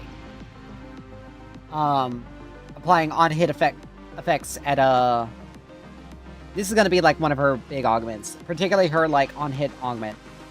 But her basic attacks will ricochet to additional targets, at certain level intervals. At, dealing 25% total physical power damage, and applying on-hit effects at 40% effectiveness. Pretty good. You'll be able to see how many relentless stacks are on a target on the enemy hero's health bar. Hail of Arrows now has magic power scaling. I don't know why. And the slow is increased by magic power, so I don't know why. I think they're putting, like, some abilities like this 15% magic power for the movement speed. I mean, obviously they're working with, like, on-hit builds. To add in. Because, like, Cursed Ring, she synergizes with it so well as in part of her on-hit builds, but she doesn't use the magic power from it. So this will give her some extra in that. Piercing Shot can be charged up. You can actually see, and the reticle displays, like, a charge meter for it. So it deals more damage. So it can deal up to 100% more damage at maximum of 1 second. Inner Fire, they added magic power scaling on top of it, and they increased the range. That's it. Not crazy, not, like, horrible, but I think some decent changes to be able to get Sparrow's, like, on-hit attack builds better. More efficacy and shows up. Steel, the Bulldoze augment has been removed and incorporated into Bull Rush. He's just automatically unstoppable during Bull Rush regardless. Colossal Crash, or they created Heavy Metal. Heavy Punches and Shield. Let's see. Oh, they changed Steel's basic attack to be a 1-2 combo. Light punches deal less damage, but come out faster. Heavy punches come out slower, and they deal more damage. Heavy Metal, Shield Bash, and the heavy punches deal bonus magic damage on hit, equal to 12% of your total physical and magic armor. You get basically Tanky Boy, deal more damage. Shield Slam has a 10% longer. They changed Shield Slam to give him a little bit longer range, less range, and radius, or an area. That's it for his augments. And like I said, his basic attack has a 1-2 combo now. Bull Rush has the Unstoppable, but everything else has just been adjusted. Now Terra. Terra, they made some changes. They made some changes to her. A lot of changes. Her Wild Rush augment grant has been changed to Iron Resolve, or her Iron Resolve. They didn't change the name of it. I don't know why I said that. But the damage reduction has been decreased in the later stages of the game. But that's it. That's the only change. Now they made a lot of changes to Terra. They gave her 100% bonus power scaling on her basic attack. But her passive, she gains 10% increased armor, physical and magic armor, while near a tower. So if she's under tower trying to defend, she takes less damage. Ruthless Assault no longer has physical scaling on it. And she no longer has the third strike no longer deals true damage, but it deals max HP damage to enemies in front of her. But she has 40% bonus and magic power scaling on it. They're turning her into a tank, which, to be honest, they should have made her a tank. She should have been made a tank to begin with. Highland Hurl, the damage is now... Oh, they kept it physical. It's magic. Interesting. But they decreased the late game damage. They removed the power scaling, the physical power scaling, and added the armor and the armor scaling on it, the physical and magic armor scaling. You now have a armor shred, physical armor shred on it. Wild Rush, the damage no longer scales with physical armor. It scales with, or no longer scales with physical power. Is now physical and magic armor scaling. The dash range has also been increased. And then her ult, Unstoppable. She no longer has Unstoppable Force. She no longer has Unstoppable. But she can disable towers. So she can tower dive. And not have to worry about towers. So long as she's, as she ults. So long... Disabling towers for up to 5 seconds. 5 seconds is a long time when you're under tower. She gains bonus physical and magic armor. And up to 50% tenacity. So, and then she gets the passive increase. Like, How are you feeling? They turned her into a tank. Which, to be honest, she should have been a tank. We are the Amaran. We are the forest. Most of her stuff... Harvest Nails, you get to see the damage amp stacks on enemies. And Untamed Growth is now a lobbed projectile, not a targeted AoE. Fly Trap is bigger. It can pull targets out of the air. The pull delay is decreased. The magic power scaling has gone up. And it can't be interrupted by crowd control. So yeah, pretty good. Twin Blast. I'm your guy. Getting close to being done. Twin Blast, his Hot Shot augment was removed. Which was his ventilator, which pushed enemies away from him. It's now Spray and Pray. It deals 50% more damage, but has reduced accuracy at longer ranges. That's pretty much it. Gun, his auto attack, his base attack, the on-hit modifier. Let's see. Okay, so he now has, on-hit effects. Applying at 55% effectiveness. Or no, passive. That was not... I don't know why in the world. So, passive,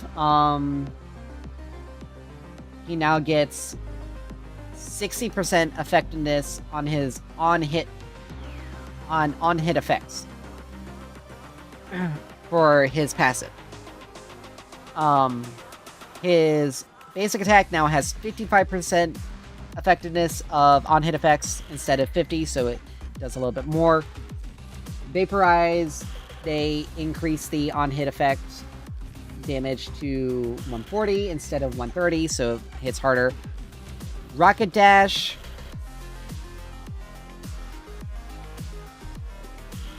Let's see.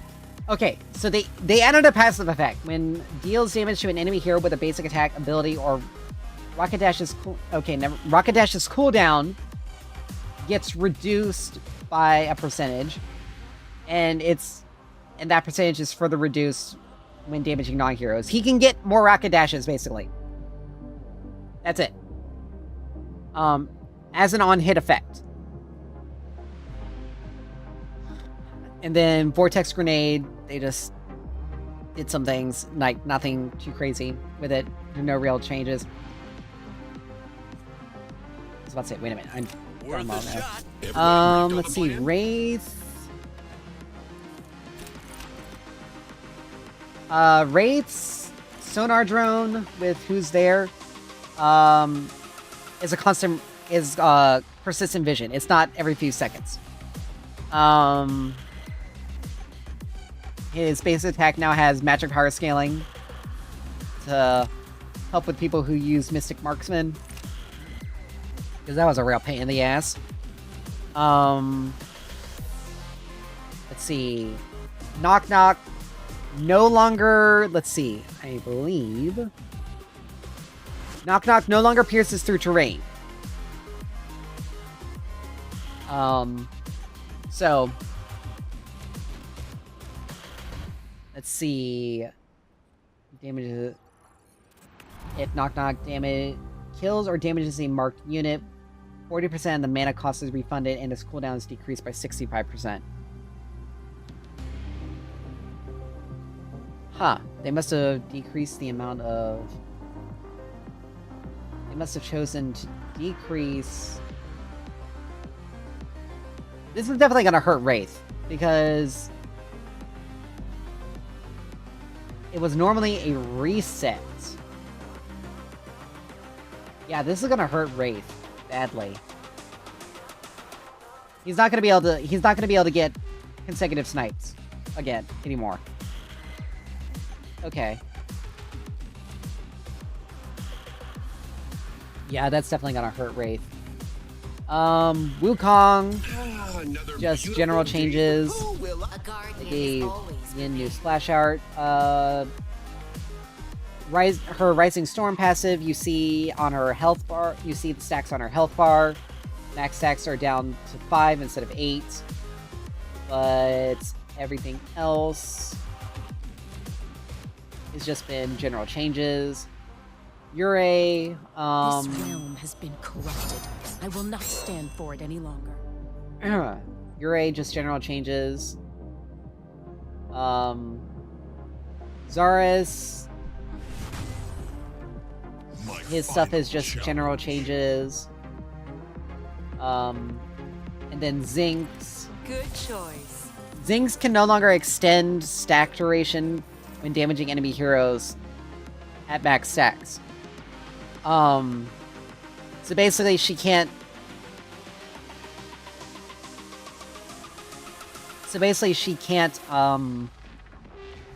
she can't just keep it going. And it removes basic attack penalty for the current... or her current active basic attack penalty. Don't even know why. Ricochet no longer has bonus homing towards targets. Initial projectile. So you have to be a bit more precise of it. So that's pretty much, let's see. Bad Medicine is a little bit larger. But that's it. But Neuroregenesis was a change. They changed the healing to, instead of percent health, it is now just a flat amount, plus 200% magic power. It can, and then also the same with the mana. Grants more mana. But it can be but because of this change, it's now affected by heal and shield power. She can heal better. She can heal her allies better with that. So that's pretty much everything on the hero bit. So they're... I don't know where that... Let's see... Doom...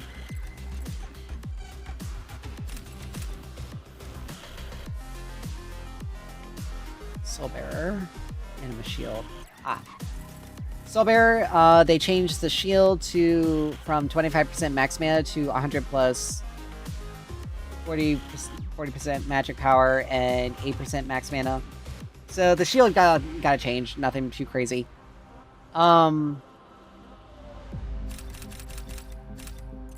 easier for me to find it. Via this. Doom. Of course, it would do something like that. Okay, all these are tier 3s. I need to up. Ruthless Broadsword, its armor shred has gone down to 4% flat. And then, let's see, Void Crystal, where is that? Let's see, it's called Scepter. And Void Crystal, the Lesser Fiend has a 1-second cooldown. And the duration has been increased for the stack. Carry items. We can get into this. Nuclear rounds, they just increase the attack speed and the haste on it. Onyxian Quiver, they increase the attack speed to 45. Sky Splitter, which they increase the ranged current health damage, which I don't understand why in the world they increase the melee. But they increase the range to 4%, the current health shred to 4% for ranged, and to 6% for melees. Solaris, the Solar Blade has been decreased to 45 damage from 50. And this reflects a lot of, I think, I don't know, I don't know if I'm not sure if 100% sure if it reflects in others. Spectra, though, the description's a bit more clear. The Radiant Strikes damage has gone down to 20 instead of 25. Radiant Strikes always applies Prisma or Prism stacks on hit, even if the effect's on cooldown. Prism can be a stack to monsters, and Prisma can be triggered against monsters, and stacks now last for 2.5 seconds instead of 2 seconds. So basically, a general good change for the item to be better used. And Viper just got the 4% decrease, damage decrease, or 4% shred decrease. For fighters, Basilisk got the same treatment. It's 4% instead of 4.5. Now mages. Let's see, where is it? Amulet of Chaos. The base penetration has gone down from 12 to 10. Azure Core, they changed the shield to, instead of 20% max mana, 80 plus 15% max mana. Life Core Healing Wisp, the scaling has gone down to 40% instead of 50. I think it's because some people could have used the item a little bit more than they should, but you know, it is what it is. Megacosm, they changed. It no longer grants mana. It grants HP. So yeah, heroes that use Megacosm are gonna get a little bit tankier as a result. Oathkeeper, the damage has gone down from 65. The Spellblade damage has gone down from 65 to 60. And the Fiend Worldbreaker is now a 1-second cooldown instead of the 0.5 second. So the changes are consistent with the Void Crystal. Tanks, Fire Blossom got a change. It's now has 50 magic, 50 armor.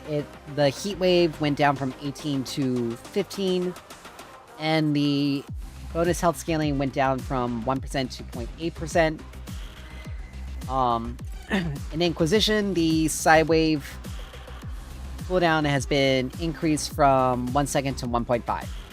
That's literally it. That's all the changes. So I am going to do this. We are going to check out the Shimby. We're going to check out Shimby real quick to see whether they actually fixed her thing.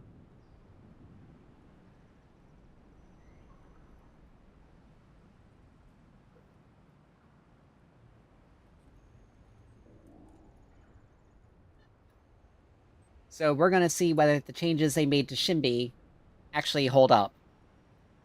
I'm going to check out the Sparrow augment. We'll see if we can get into Neon. Where should be? There she is. Looks like it's showtime. I'll see what her thing is. Oh yeah. Let's go. I forgot I had the skin. Looks like it's showtime. Oh yeah. Let's go. We'll see if they fixed it. If they didn't, I'm gonna be really annoyed.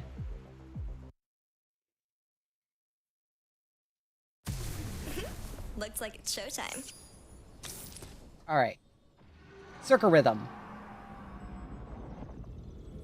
Prepare yourself. 95. Alright. Quick teleport to lane.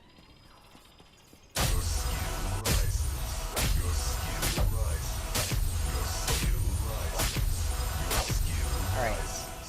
Keep it So let's see. Circle Rhythm. Your skill rises.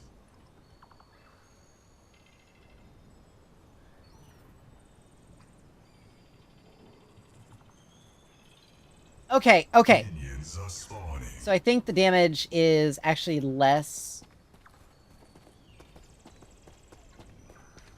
Spin it.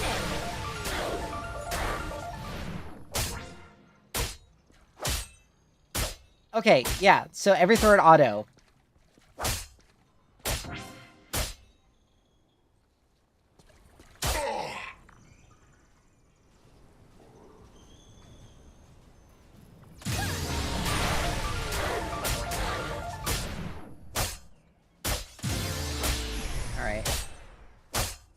Yeah, you can see the track stacks on her.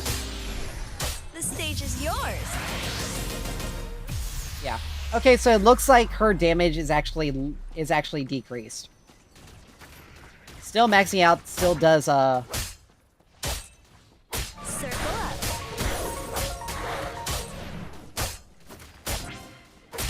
but I think it's a bit more manageable. Spin it. Some of the numbers actually look a little bit. Yeah, some of the numbers I think are definitely more manageable, and that's only with this. I'm dealing 215 damage over its duration. Okay. I gotta do. I gotta figure out how to. Controls. There we go. Alright, so there's that. That's actually. So. Let's. Oh yeah. Let's go. Circle Rhythm 30. Plus 22%, 70.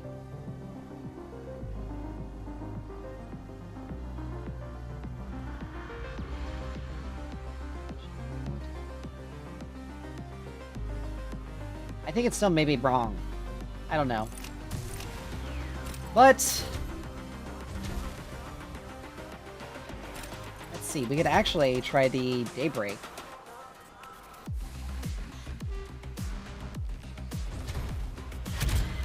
We'll try the Daybreak and see if we can get the new hero. But yeah, I'm actually pretty think they actually took care of Shinbi's problem, though.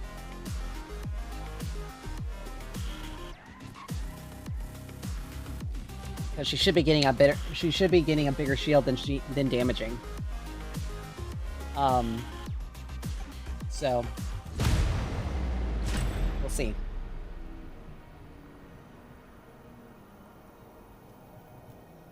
Yeah, we'll try out the new hero. See how she goes. We'll be able to see the new game mode, or this game mode that they're currently working on. Glad to see that people are still doing the same thing, though.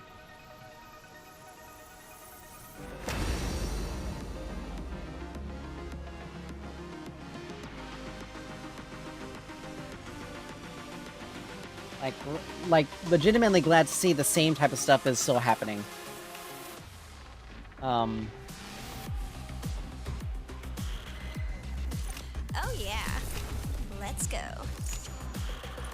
For some reason, I can't get over the fact that she should not be dealing as much damage. But the alt change is definitely like something I like.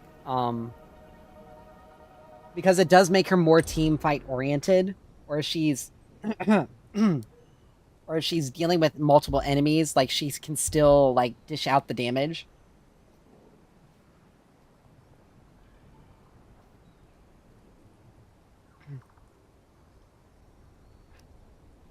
But yeah, the Morgus change I think is going to be really helpful because it means she can kind of offset some of her movement penalty. I may check to see I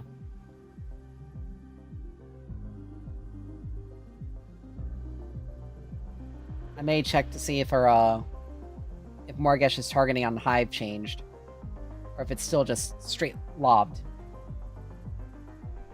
The dawn rises on Sanctuary.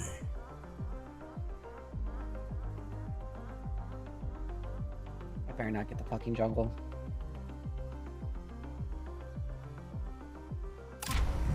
Thank God. Assigned. Select a hero. Come on, let's go! I don't have all day! Let's see. Ability damage. I think I'll try Ram.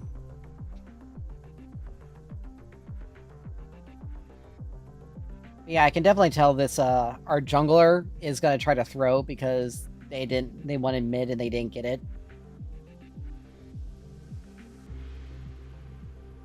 Like, sorry dude, but shit happens.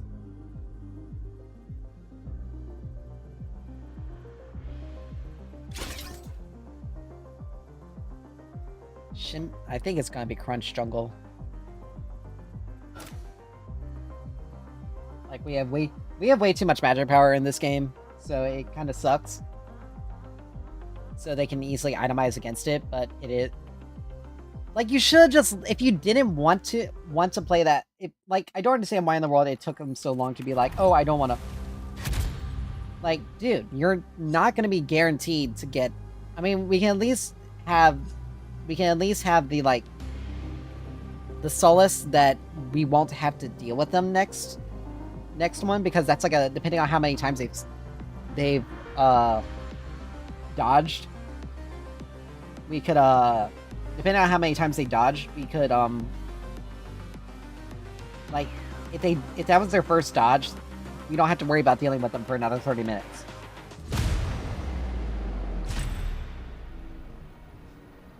Or I don't think it's 30 minutes. Like we don't have to deal with them for a bit.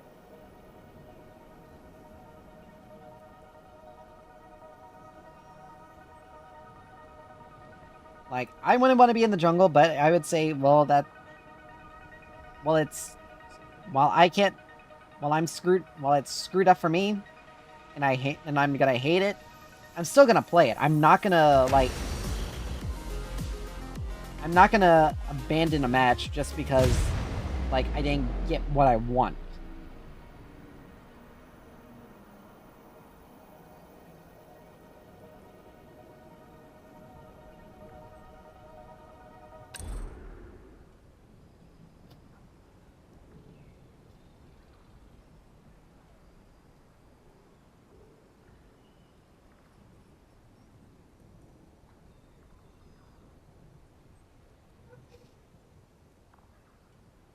So it's like, well, if you don't like it, then you know it is what it is. You're not always gonna get the role you want 100% of the time. Like, it is what it is.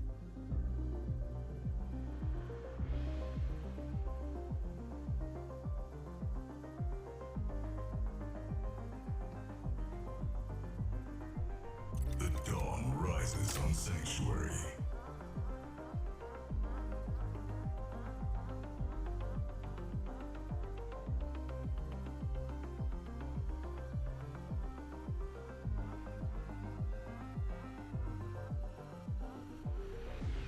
Carry roll assigned. Select a hero. Okay. I'm not gonna be broken up about it.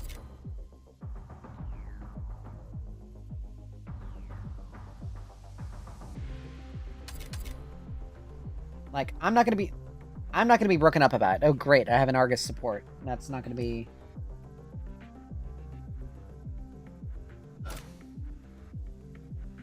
Like, those three were in a stack together. I can guarantee it.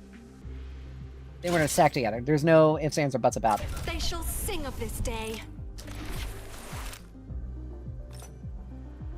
Like, pure and simple, they were in a stack together. They wanted to make sure that every single one of them, they wanted to make sure that the person that was wanting to be mid got it. That's it. We have absolutely zero frontline, and they have 2 tanks and a fighter. I'm screwed.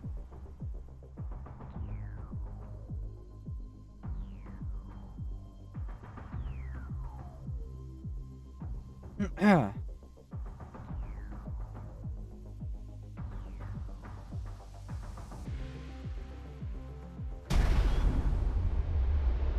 battle begins in 5, 4, 3, 2, 1.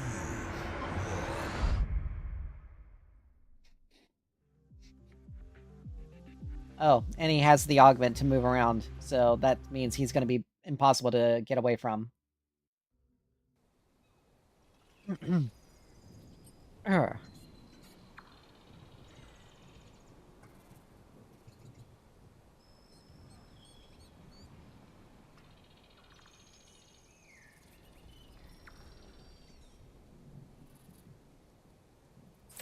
There must be a decent fight around here somewhere. Let's see. Prepare yourself. Well, if I am playing this augment, I am gonna be going. Oh yes, perfect. I am gonna be going this. I am gonna be going Cursed Ring.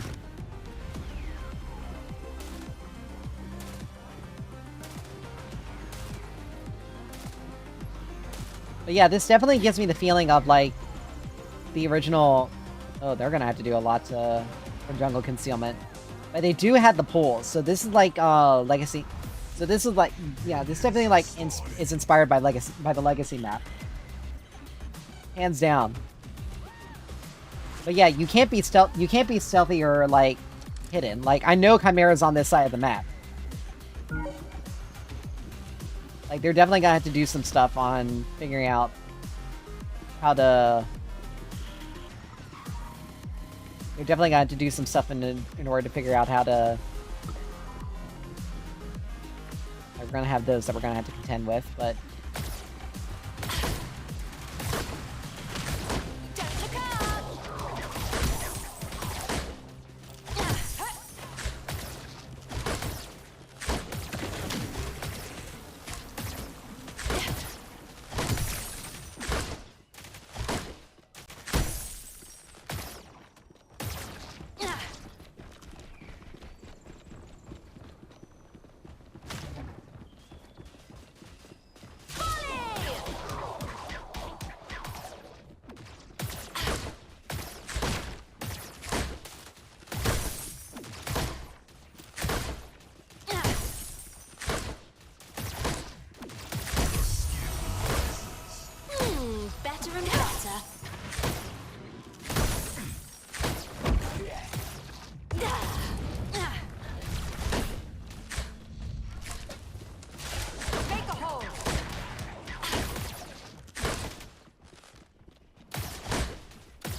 Yeah, it looks like she gets 2 missiles versus one. First blood.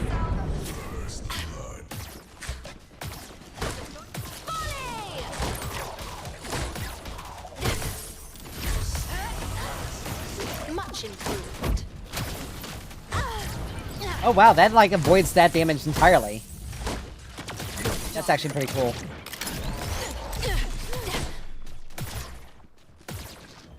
Alright.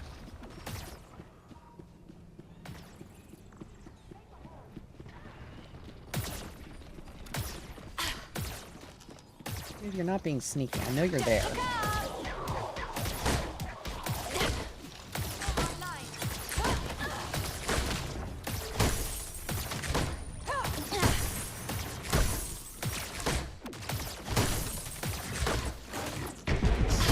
Ally has been slain. Alright. Get on the ground.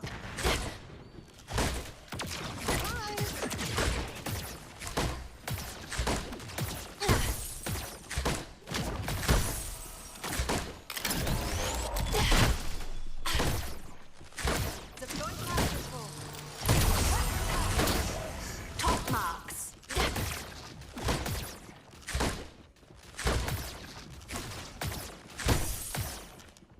Alright. I must rest for a bit. Watch yourself. Damn.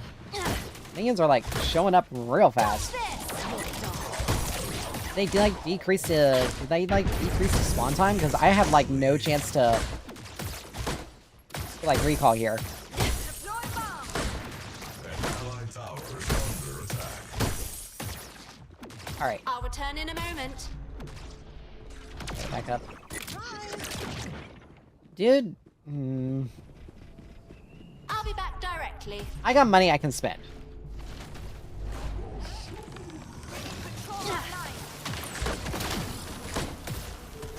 Haven't got the mana.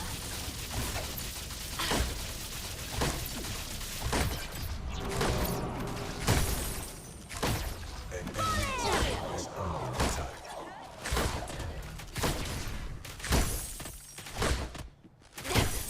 Won't be long.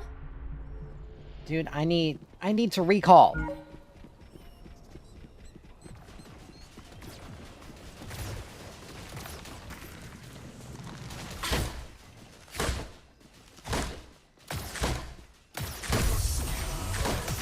Practice makes perfect.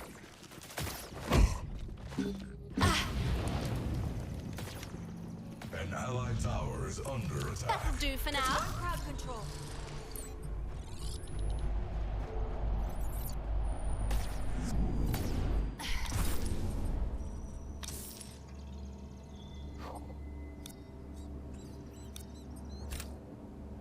I was just hoping for this. Alright.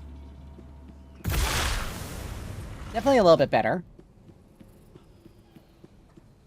Let's see, I am 42 to 67. But that's literally because I have... How in the world does she... Oh, she got some extra hits in. That's why. Dodge this.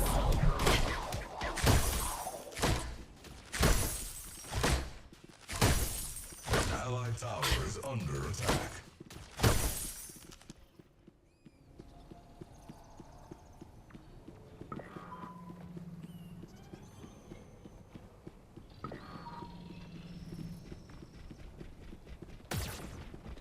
Don't look up.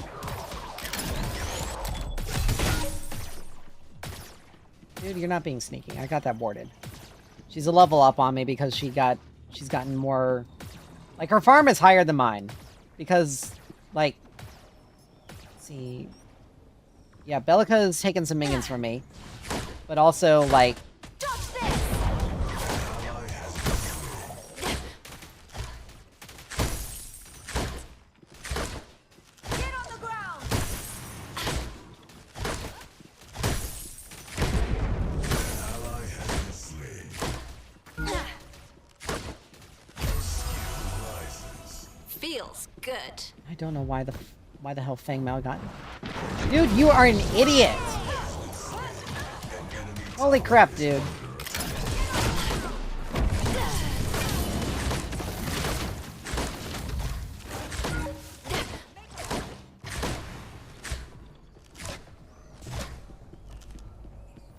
Now for the fire.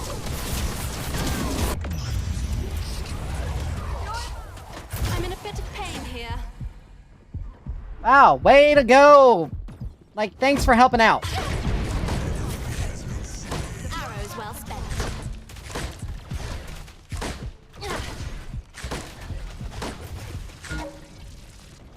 Like, I can't do anything. Watch yourself. I could use some assistance. Don't look out. Track this.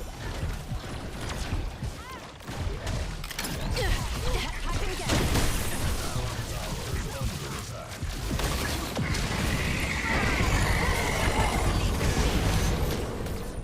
Enemy double kill.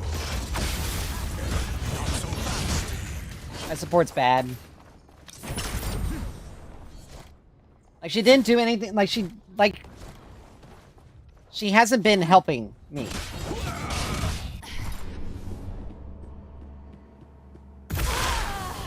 How in the world is she 2 levels up on me? What the Oh, her innovate passive, that's why. But still, like, thanks to her, I kind of am in a bad position. How in the world does she get so much more CS than me, though? An ally has been slain. An enemy tower is under attack. An enemy has been slain. But yeah, thank you for literally taking everything. For no reason. Like, thanks, dude. You legitimately did not help me in the slightest. Stop this.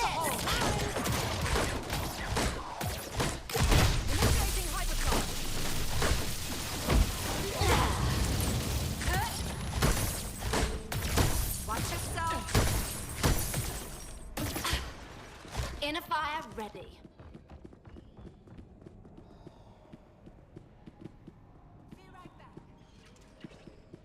And Mal's gonna die again because he put himself into a 3v1.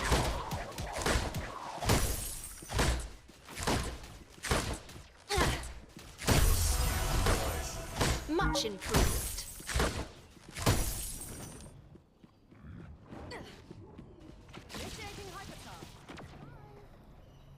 I'll be back directly. Caution would be wise. Killing spree. She's already got...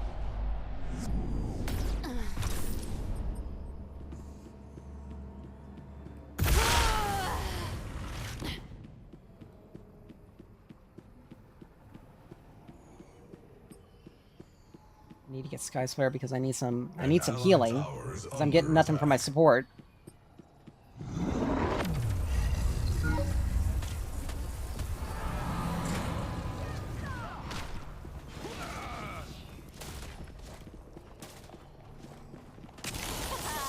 felt that.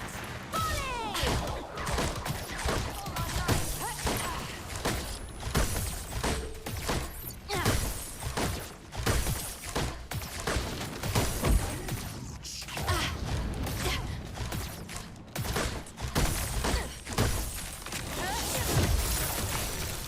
I'm not feeling well. Wow! Don't...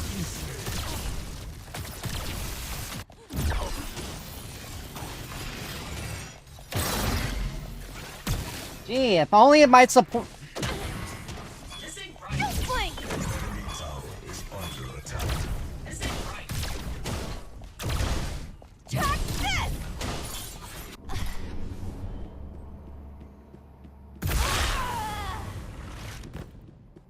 Look at that. 2 deaths. She's got 2 kills. She's got so much more farm than me. My support's not doing jack shit.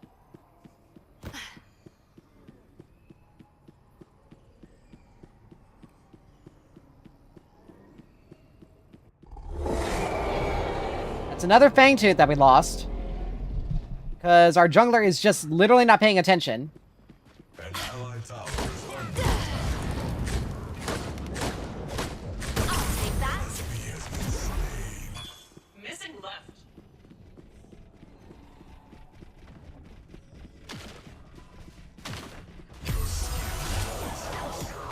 makes perfect.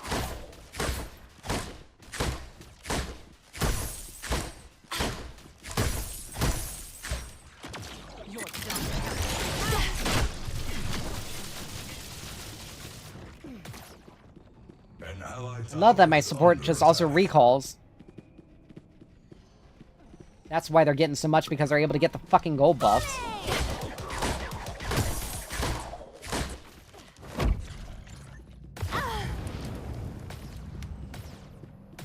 I have to use that more defensively than I can offensively. Dodge this!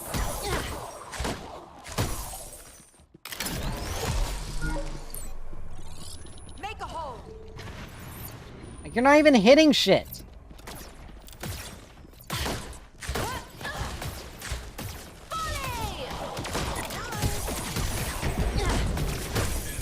Is unstoppable.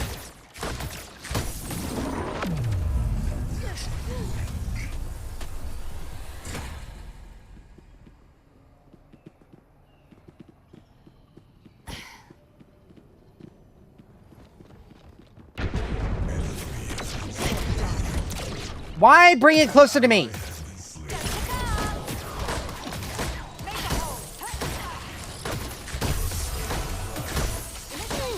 Better and better. Allied tower has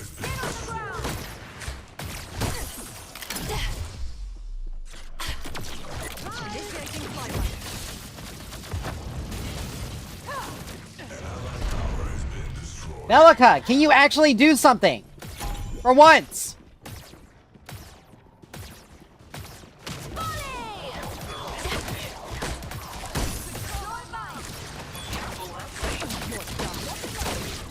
Arrows for everyone.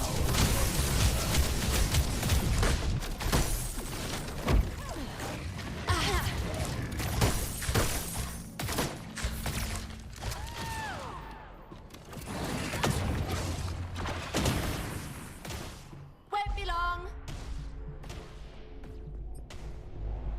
I had to use my ult in order to peel my fucking support. I must rest for a bit.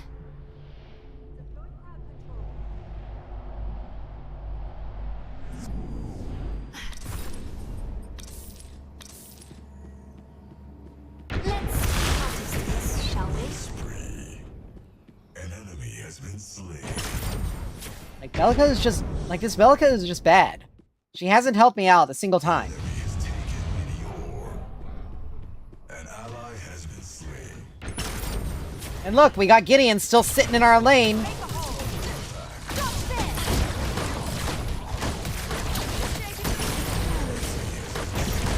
that be a lesson. Top marks.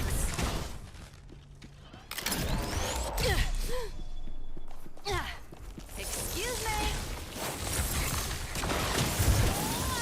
Don't look up. I need help now.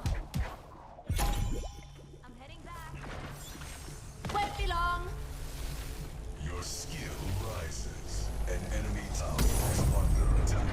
An enemy tower has been destroyed. I was just hoping for this.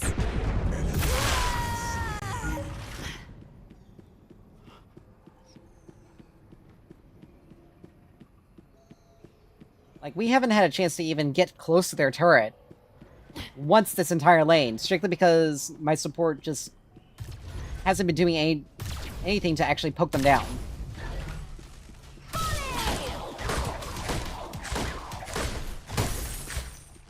Thank you. I totally didn't need... In a fire burning bright. You totally hadn't just taken a minion from me for no reason.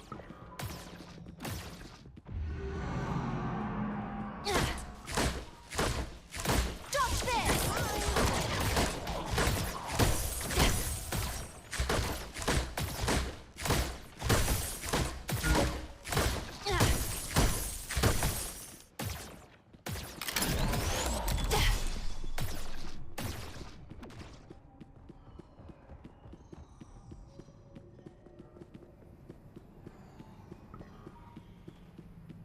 Retreat. Gideon's there. Missing mid.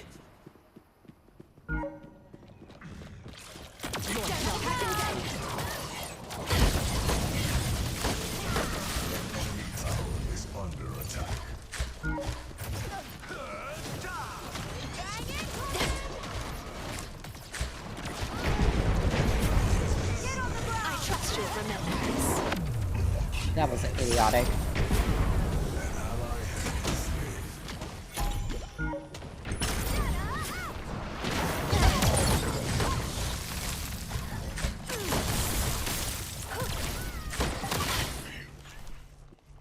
An allied tower is under attack. Better and better.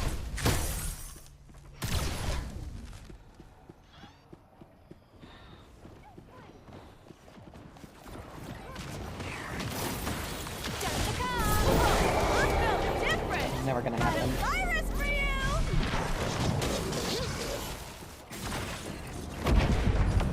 Has been slain.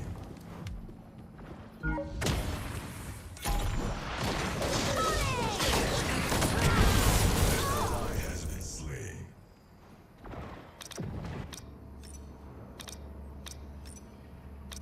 Enemy double kill.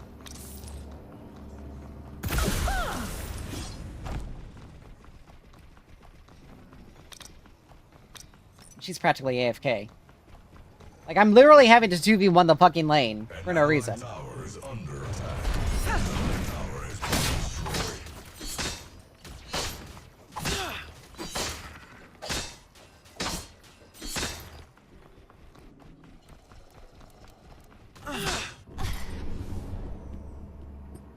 Oh,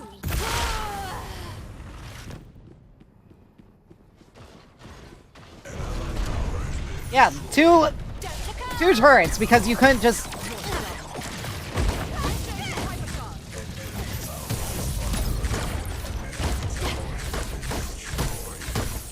make a hole. Thank you for literally nothing.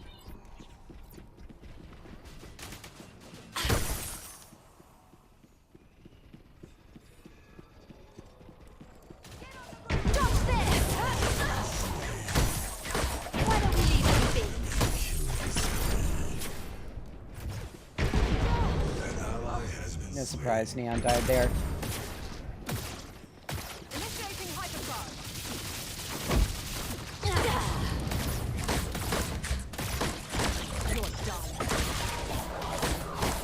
Hold.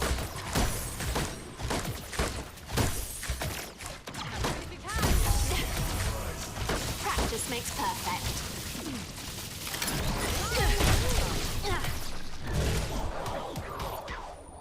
Like, literally, she does nothing.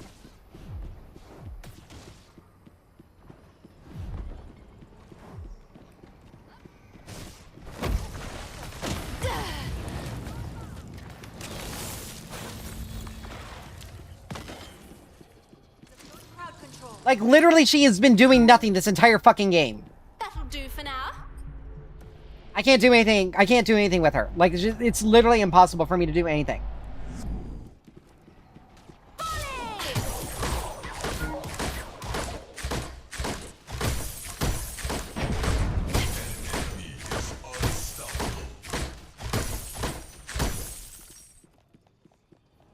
I'll be back directly. An allied Caution would be wise. Watch yourself.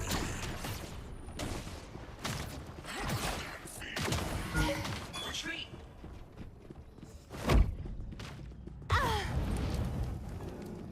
Dude, it's not like you were doing anything.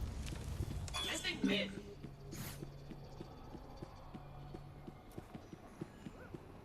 Dodge this!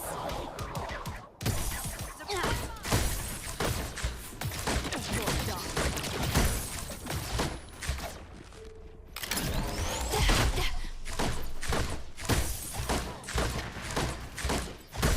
Got Aurora here just camping our lane.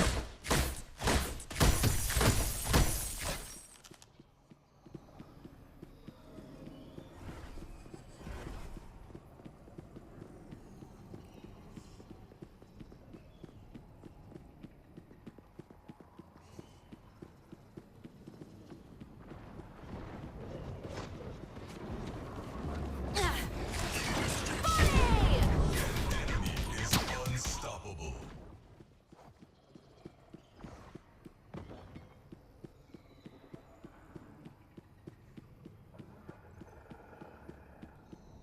I'll return in a Allied moment. tower is under attack.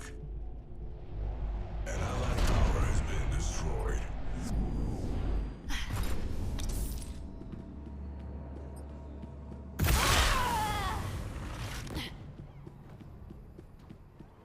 An allied inhibitor is under attack. Don't pick up! Very well, all of you!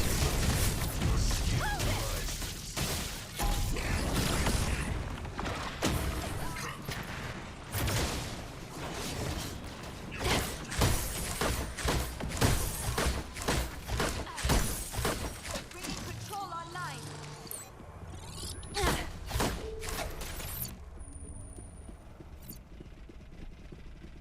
Like it said when the dual lane T1 turret is still up because because it's basically a 2v1 lane.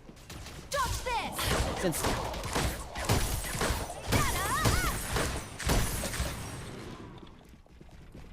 An enemy tower is under All attack. eyes on me! An enemy has been slain.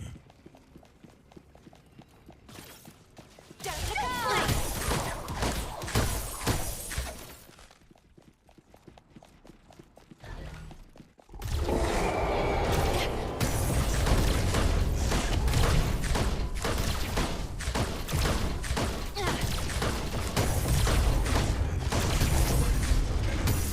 I'm actually shocked that that turret was able to be That'll pushed. do for now.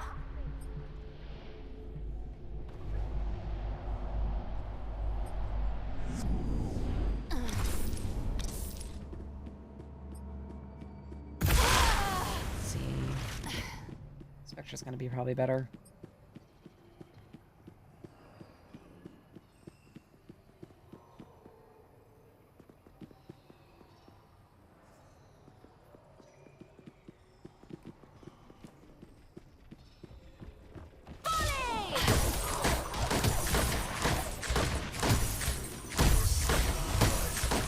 Feels good. Inner fire ready.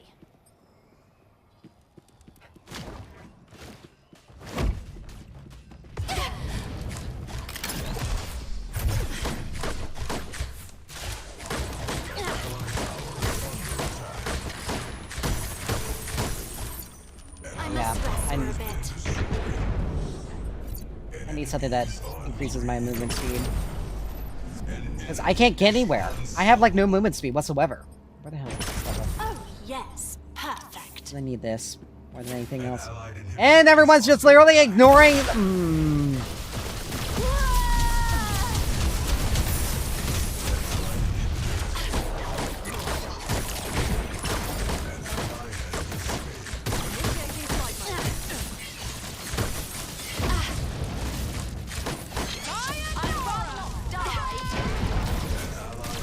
Make a hole. An allied inhibitor is under attack.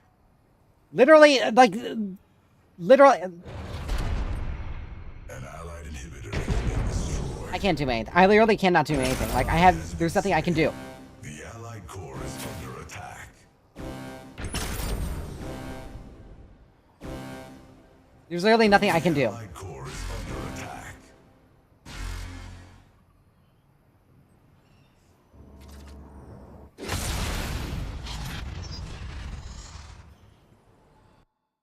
May my arrows fly swift and true.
Like, I literally could not hit anyone because they were way too fucking far from me.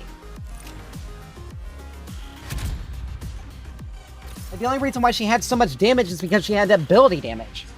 That was it. She was literally doing nothing else. She wasn't even poking them out either.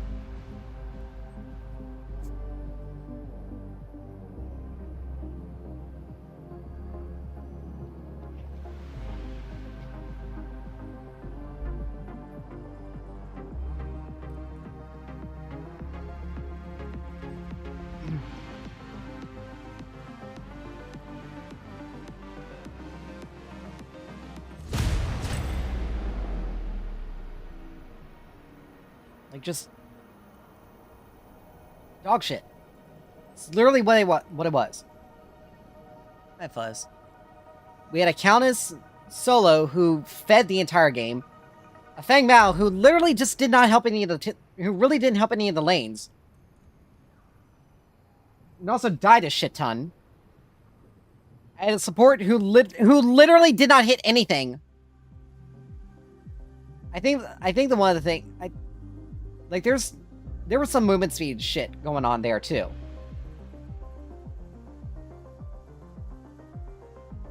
Like, I could not get in range and stay in range of anyone. Unless they were right on top of me. The dawn rises on So I don't know what the fuck was going on with that.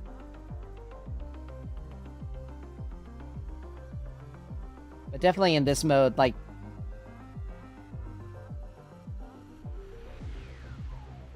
Definitely in this mode, movement speed is far more important than... Movement speed is far more important than... Select a hero. Movement speed is far more important than anything else. Like, if you don't have movement speed, you're pretty much screwed. Or any sort of movement.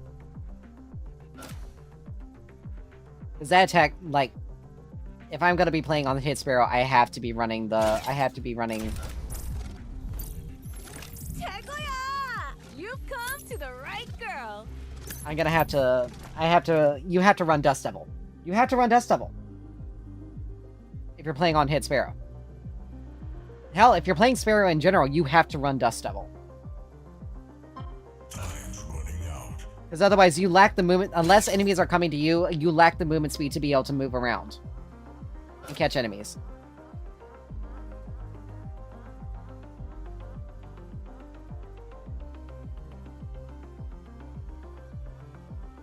And if my support was actually doing stuff...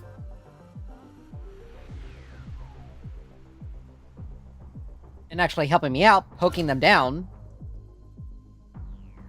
we actually would have been able to do much better. But no, they didn't. They didn't do jack shit.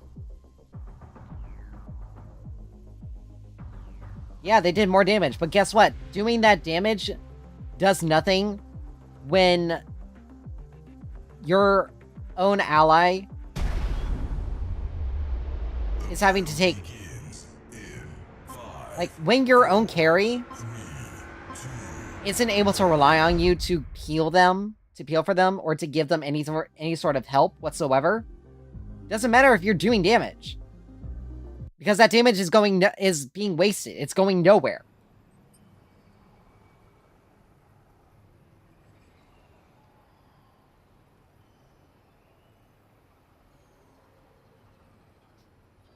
The problem is there's also no item that allows for like a movement slow option for carries.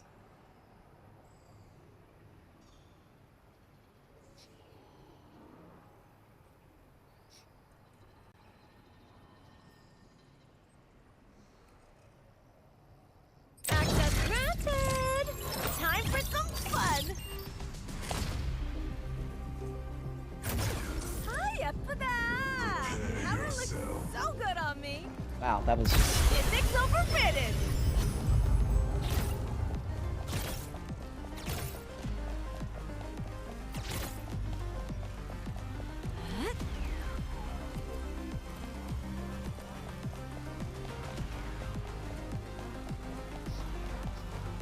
Yeah, this game mode definitely is gonna have a lot to be desired, because there's a lot of This is very much legacy map base, but it's not. are spawning. There's a lot of issues with it.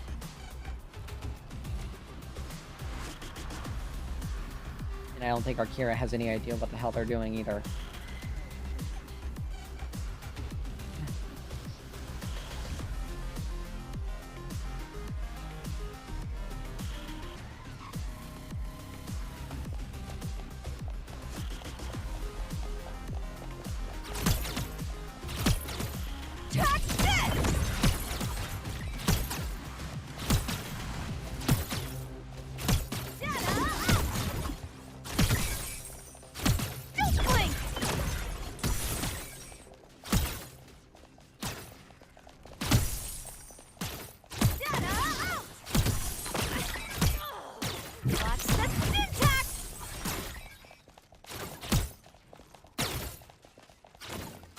She took a support crest.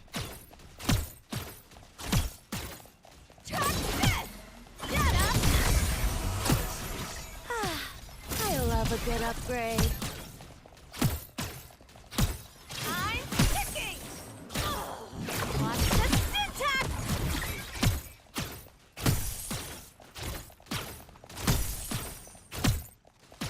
Soft block. Blink.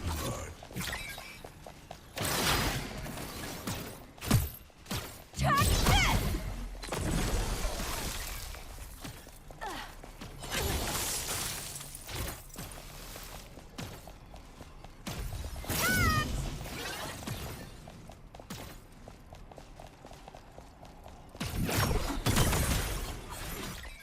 Watch the syntax.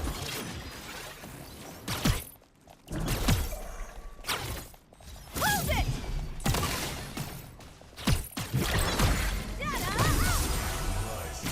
Another step above everyone else.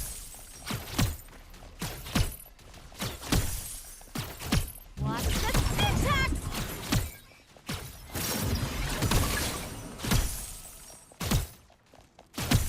Track this. I'm low on energy. 자고 싶어.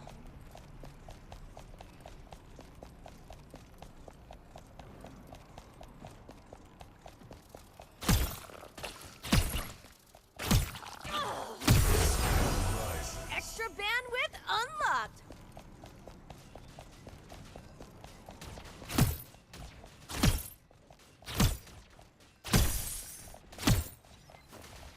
Soft block. I'm picking.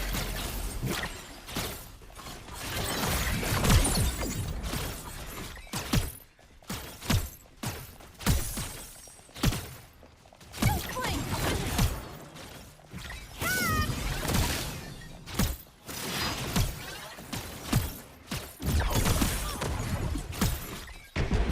An ally has been slain.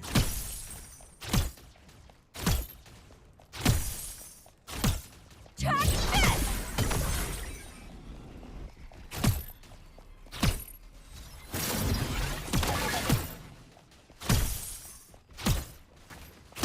Watch. My rating's gone up.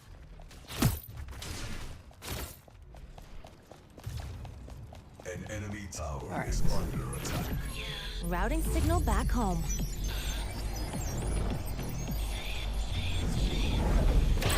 Back online and ready for action. There's nothing holding me back. Okay. So I mean, she's gonna catch up relatively quickly, I guess. Problem is, like, her taking that support crest does not help her. She must have done it by mistake. There's no way. Because the passive gold drip is really low. See ya. Watch the syntax.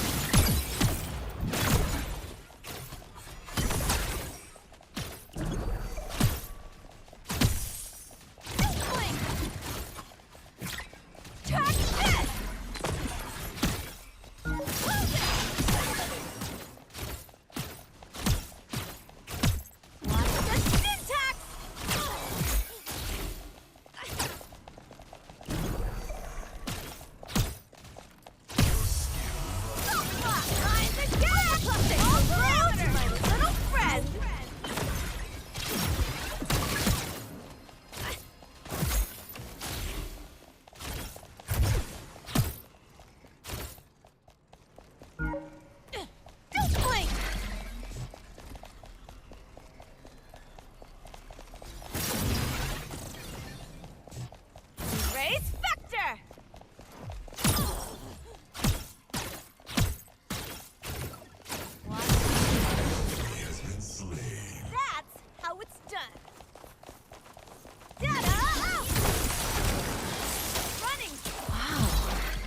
favorite, Pablo.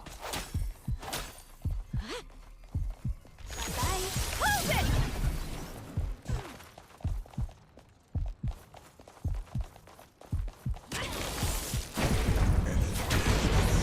Good lord! Rocks! Through this Under day. attack. An ally has been slain. Like, Jesus, dude! What the hell? I kited her for so long, and you're literally just standing there. How lucky! Pablo's. Physics overridden! Thanks for literally nothing, dumbass! An enemy has been slain. Like, holy shit, dude. Were you literally not paying attention to what the hell was going on? An ally has been slain. I'm on my main character arc. This thing mid. Double kill. Good job. System overclock. Standing by.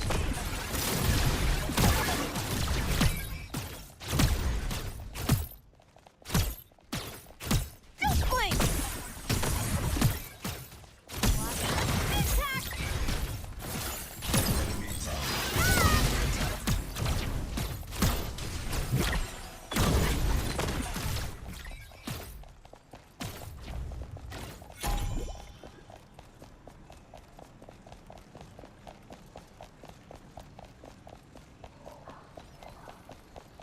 I'm kicking!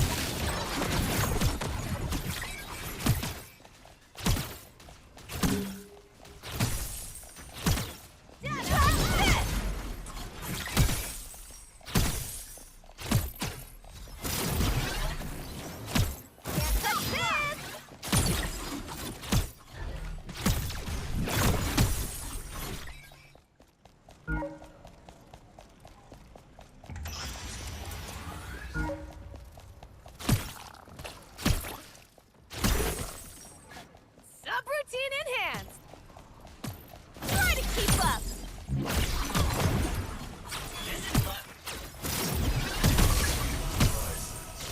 Ooh, and that's called growth!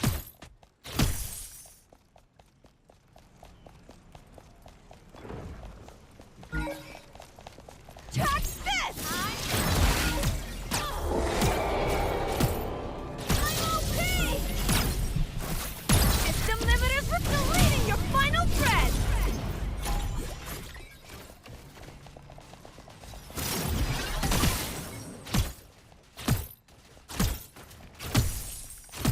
Data out!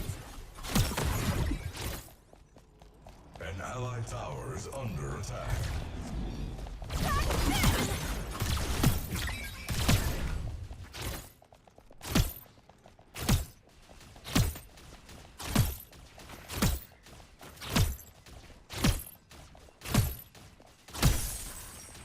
Don't blink!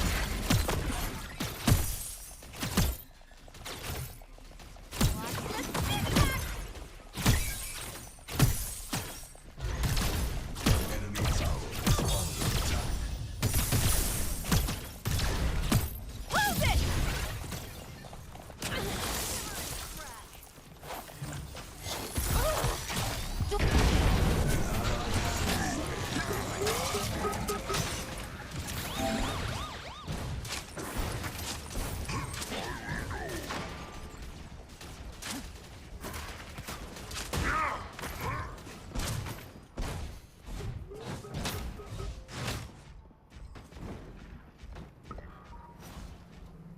An ally Him up! And we didn't, like, he's camping that side of the map, and we didn't even get a Fang Tooth.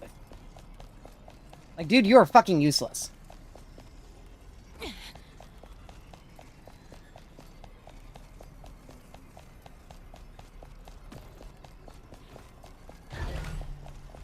Data out!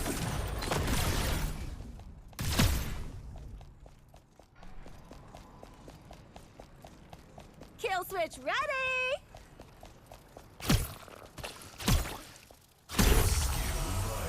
That's trending up.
Can't touch this! Try to keep up!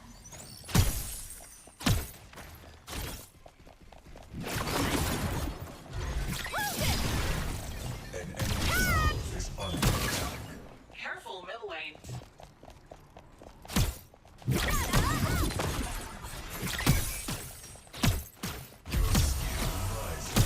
Another step above everyone else.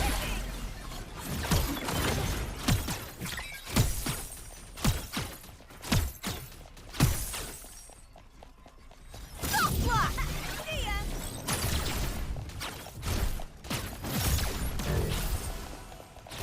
Check this!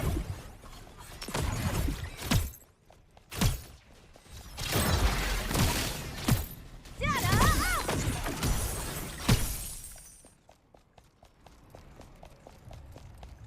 An enemy tower. Picking up some dangerous signals. Enemy killing spree. An enemy has been slain. Enemy tower destroyed.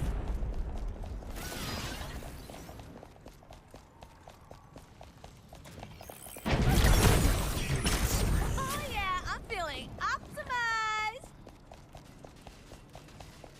Ta-da!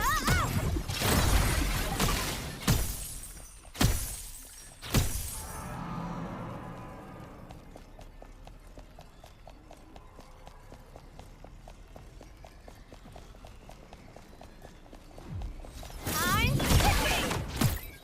Spectre!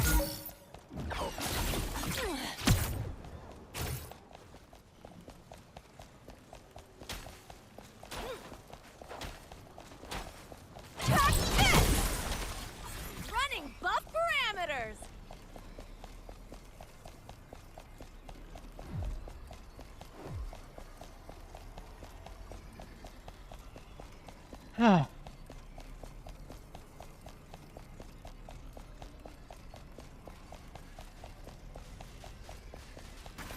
What?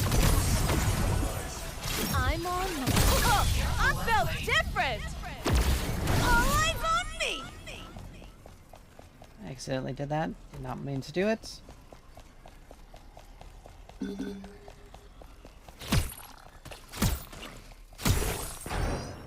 Extra An enemy bandwidth tower is unlocked! under attack. Subroutine in hand! Like, Grux is literally just fucking stupid. He's blind as hell. He's not paying attention. Make quick work of these chumps and get out! He's literally not paying attention. Like, they're at Fangtooth. You literally just let them get 2 Fangtooths for no reason. Simply because you couldn't be bothered Ally has been slain. to pay attention to what the hell you need to be doing. Under attack.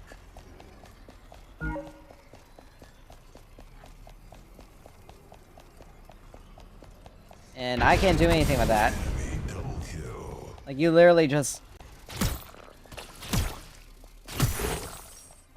Stats trending up!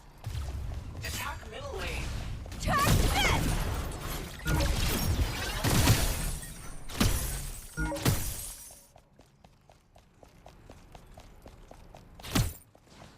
An ally Just blink! is under attack. An ally Watch the stick! My rating's gone up!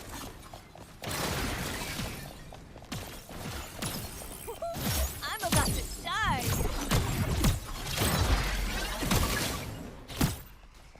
Check this! Watch the syntax!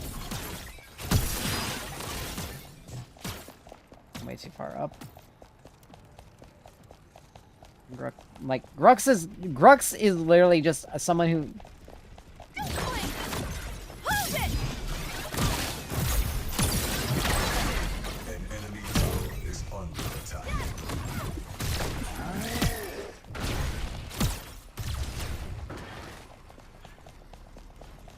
Stop block!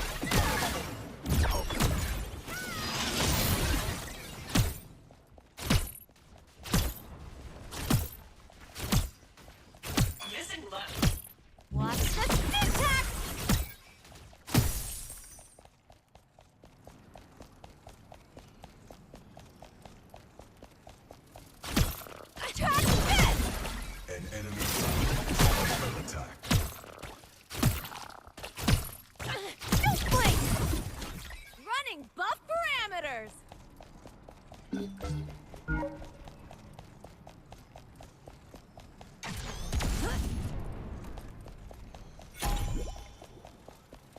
I'm ticking.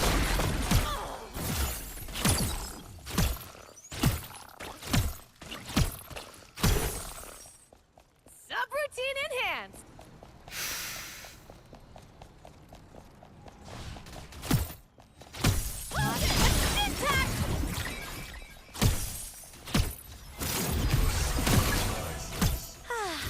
I love a good upgrade.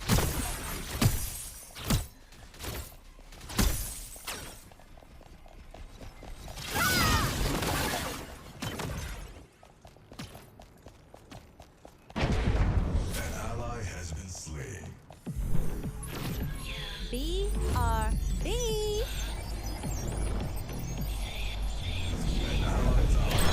Oh yeah, I'm back.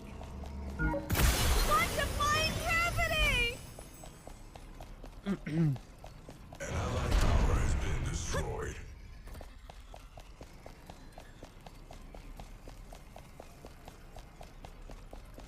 Like, my lane's the only one that hasn't lost a turret. I'm the only one with any sort of meaningful...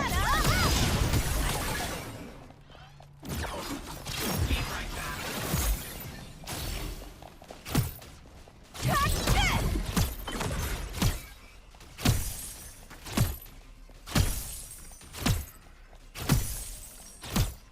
Data up. An enemy has taken mini ore. Catch this.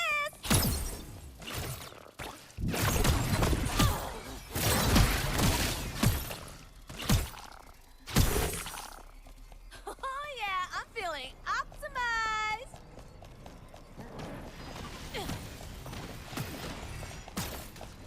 Stay mad.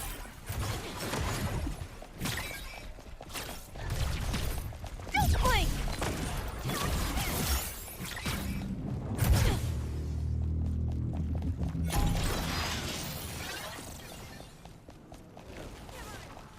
An enemy tower is under attack.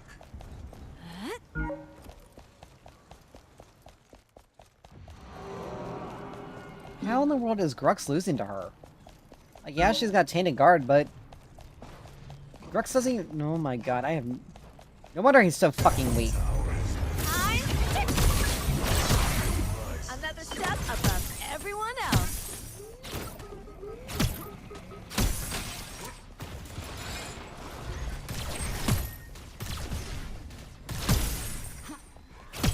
Data up.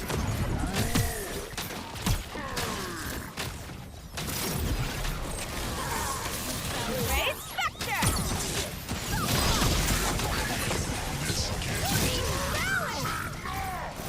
Overclock. Say hello to my little friends. Bad vibes from them. I'm ticking. Track this.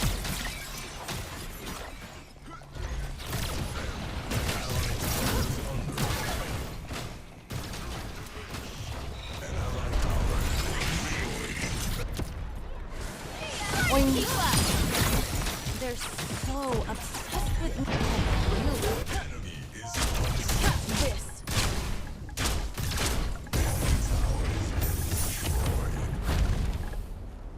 Hold it together while I'm gone.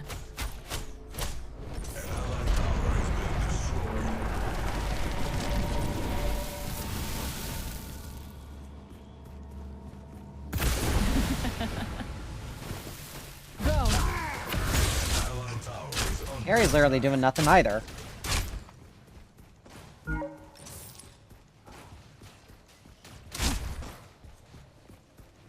ally tower has been destroyed.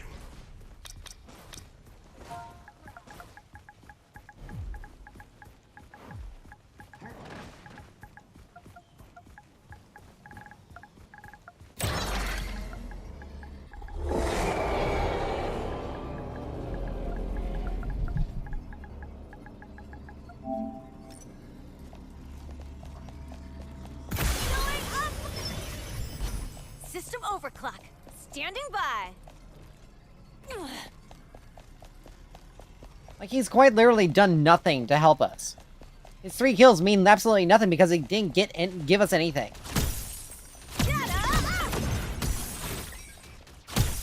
Like, it gave us absolutely nothing to work with. We literally lost both of my turrets. Even though I was beating...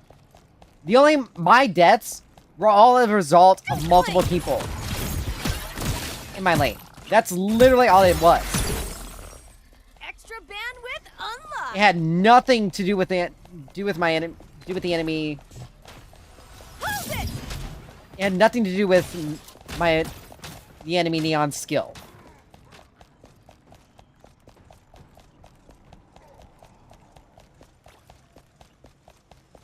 Can't touch this.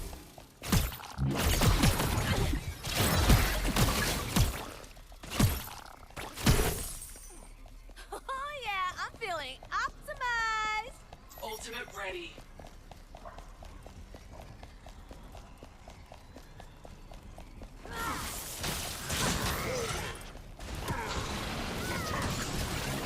I'm hitting. It's the limiter for move. Got a virus for you. Track this.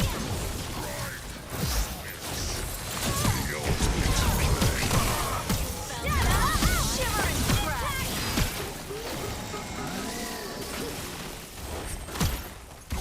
Track this. Shut up.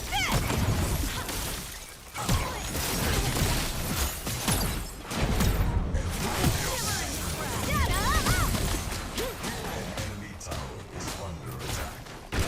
Red flags everywhere. Listen it. Soft block.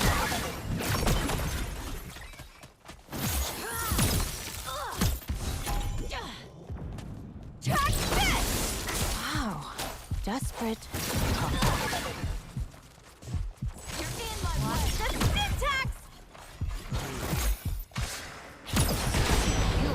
Lucky. Is unstoppable. An enemy tower is under attack. Enemy tower has been destroyed.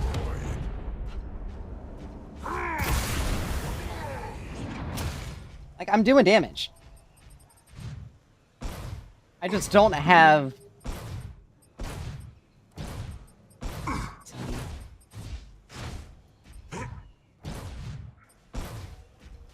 You don't necessarily need the anti-heal because I'm doing enough damage as it is.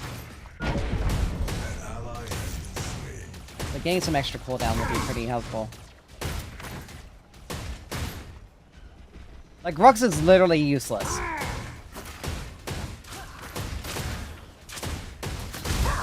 Like, I'm trying to deal... Like, I almost had a double kill. If my cooldowns weren't... If my cooldowns were a little lower, Physics overfitted. I probably would have been able to kill them both there. I mean, Zara's got that spear on me, so... There's only so much I could do with that. That thing bugged. Don't blink. And that's called growth. Watch the syntax.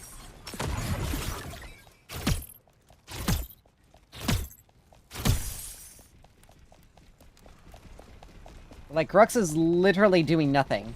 I'm hitting.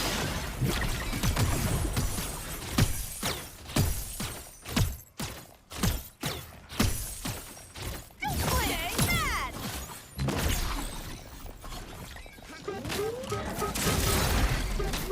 Of fucking course. I also get stuck with this. Is unreal. An ally has been slain. Embrace the shadow.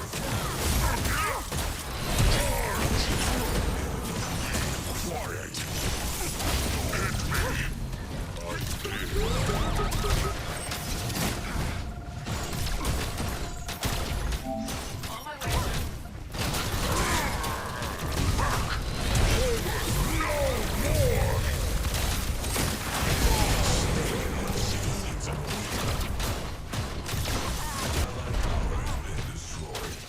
Like, this guy's unreliable. This person is just useless. The only other people I can rely on are frontline, and unfortunately, they're not surviving long enough in order to do anything because everyone else is just fucking fed. Like, what is, like, look at this build. This is so weird. But yet it works because guess what? It fucking works. Step up! Run it back! Run it back! Up we go! Don't blink!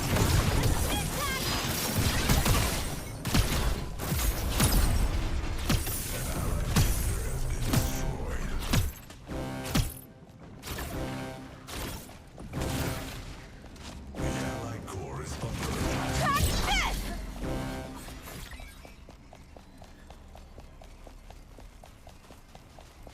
Don't blink!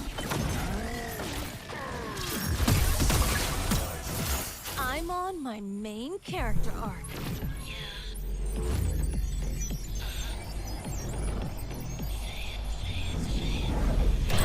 Back online and ready for action.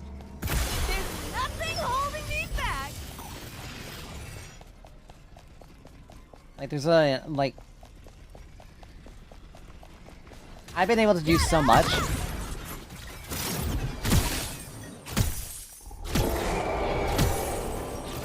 I've been able to do so much damage, but I can't do it, but I can't do anything, because I have 0 follow-up. We have 0 objectives. Don't go anywhere. I'll be right back. We have 0 objectives because our jungler refuses to do anything. Let's make quick work of these chumps and get out. Our jungler literally just refuses to do anything to help us. The only teammates I can rely on Blink.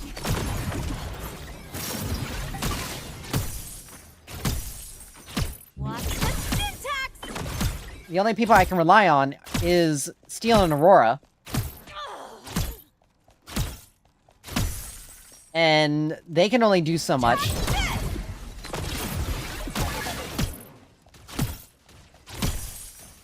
Don't blink.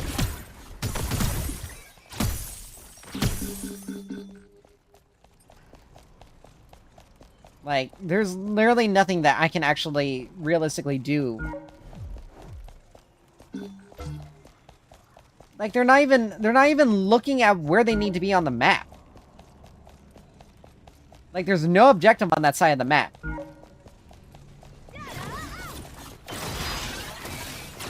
the syntax. Don't blink. My rating's gone up. An allied inhibitor is under attack. Data.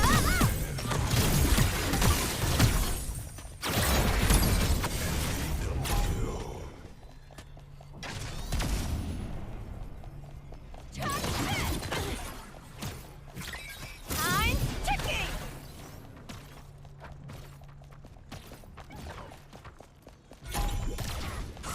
Raise Spectre. You're obsolete. An allied inhibitor is under Stop attack. block.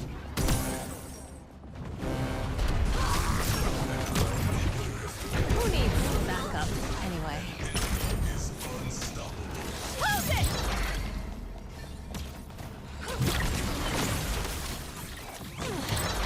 The allied core is under attack. Watch the syntax.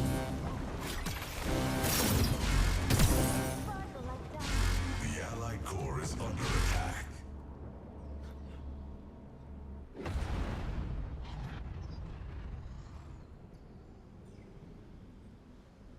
Like, she didn't even do anything. I was so much better than this other person, but yet I got stuck with literally 2 pieces of dead weight and 2 tanks that just kind of...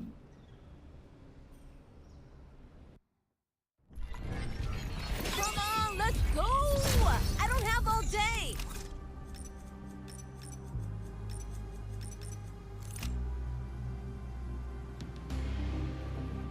Yeah, the only person that out-damaged me on our team was our Aurora, strictly because she was fighting strictly because she was in a lane with Zarus. Grux did no damage!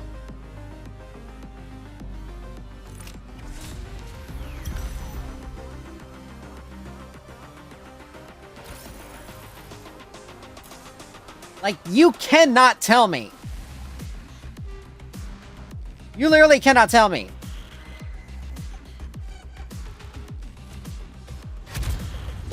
That is some kind of... This will be the last match. I don't know whether if it's gonna be smart to continue playing. Because literally... Like, it's literally the same bullshit I'm dealing with over and over again. Like, the game has not improved.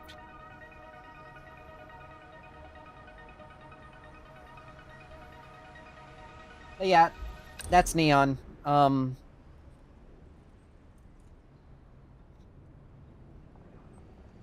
If she's able to continue, if she's... Honestly, I don't necessarily... I mean, Flat Pen's fine, but I think if you add in, like, something... Add in, like, Megacosm into the build. Because she does a lot of sustained damage. I think some Flat Pen is decent, but after Combustion and, like, Wraith Leggings, build her to be, like, more sustained fighting. Because she does not...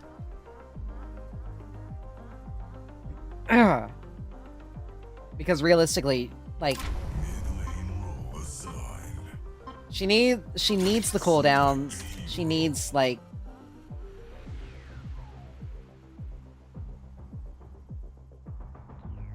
Like, she needs the cooldown. She needs... Oh, God. I think this is the same person we had the last game. But she needs the cooldown. She needs the cooldowns more than anything else.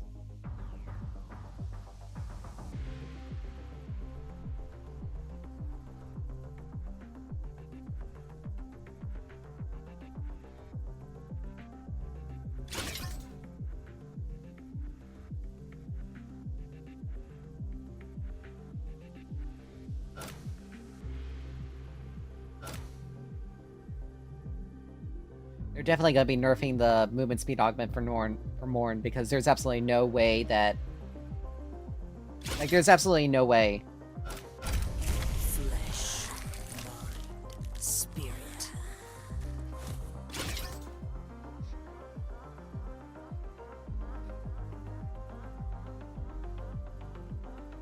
Like, the heal is one thing, but it's not really that big.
Afloat.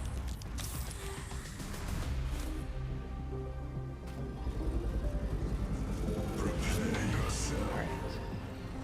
Combustion. Really?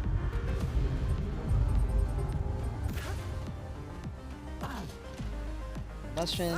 Lifebinder. That's actually pretty interesting. But it does make a lot of sense that they're adding it in, but...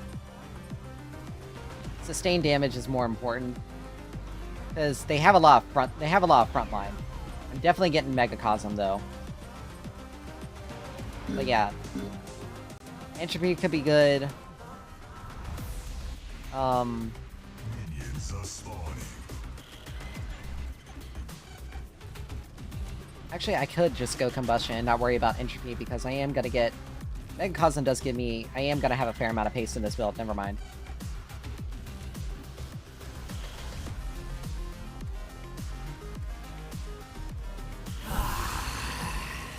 Okay, so it does not...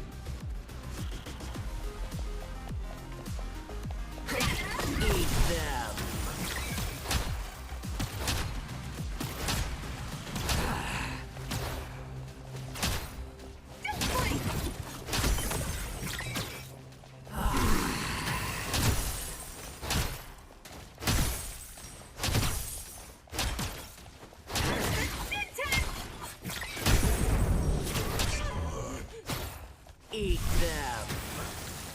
Okay, I can see the stacks. The stack counter.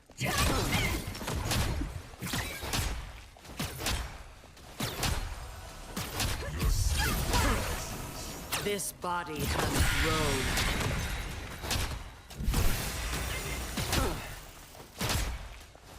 How about you?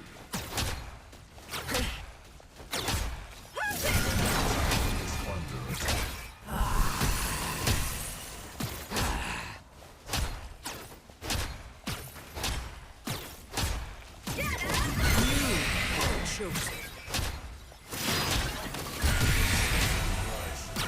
There we are.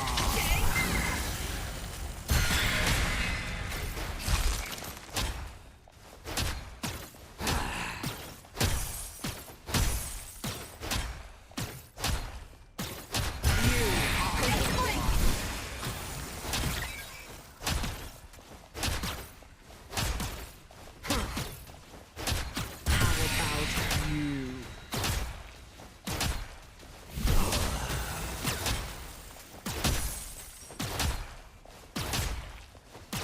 Be right back.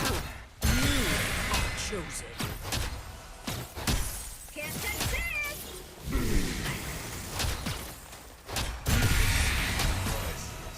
More. Under attack.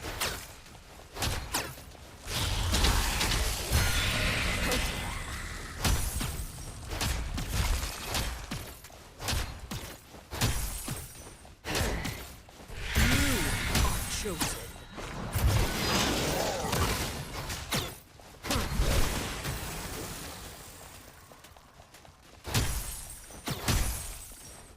Aw, man, she survived literally with 1 HP.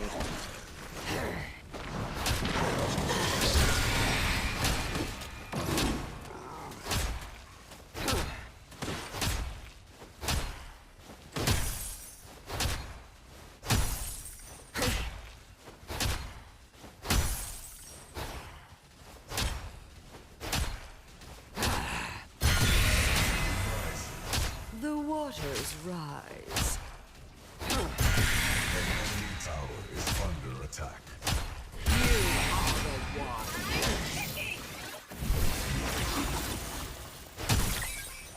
You are chosen. Keep up! This pain will not leave me. Slay. Like, damn near long enough. An enemy tower is under attack.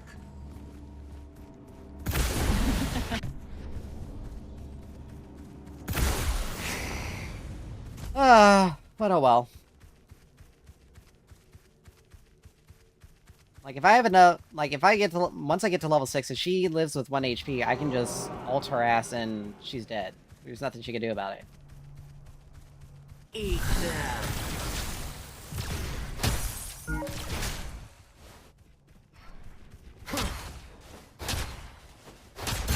are the one.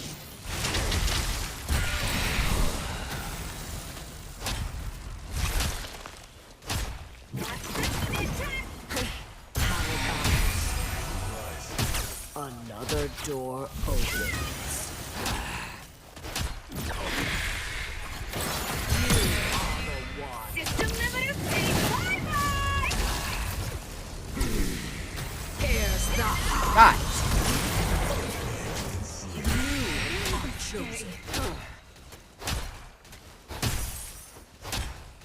How about you?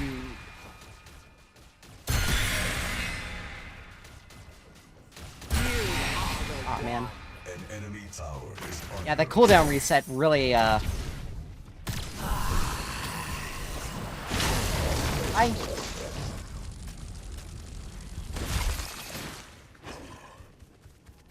It is time to rest.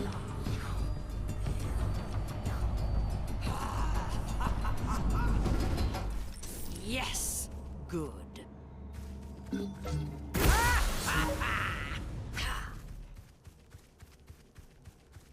Whereas it's enemy too low, they're tower gonna is lose under that. attack. Maria's gonna get on top of him. Or not. That's good. There we are.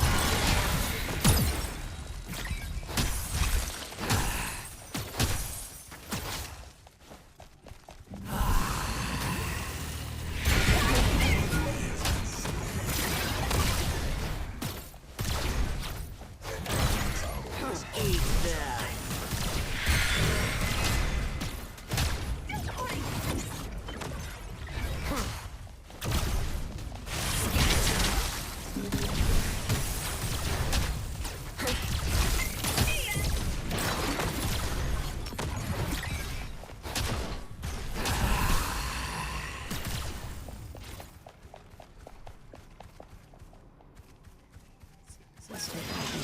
An enemy tower. Something An for ally has been me. slain. Seconds to ult. Eat them. The curse is broken.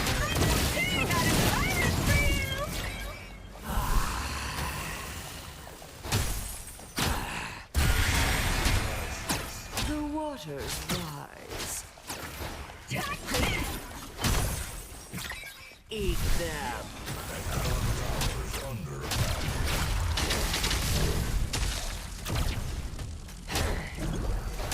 Jesus, this Chimera just will not leave me the fuck alone. Jesus Christ, dude. Like, holy hell. I did not do anything to you. Be right back. You were just on my ass. You are chosen.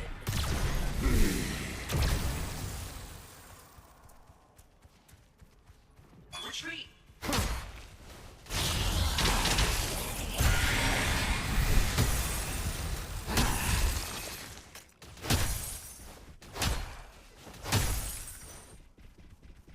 Like, just on my ass constantly. An enemy tower is under attack. Alright, that works.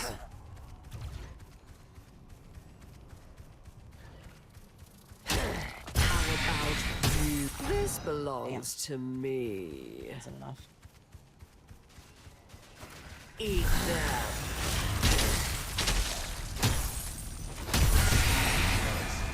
This body has grown.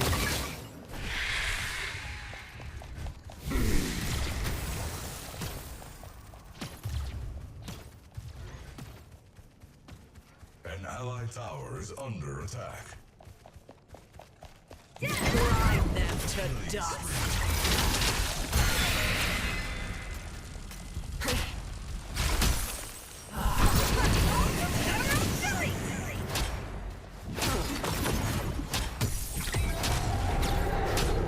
You are the one.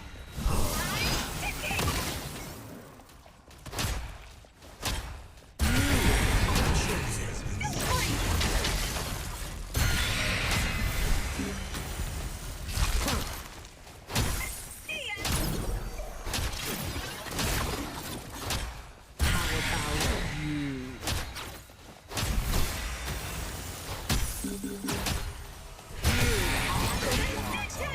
Under attack.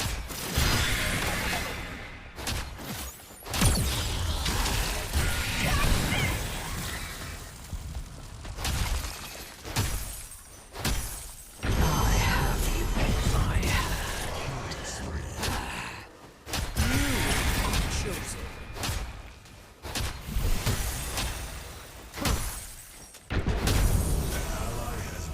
More Skill rises. An enemy tower is under attack. Enemy double kill.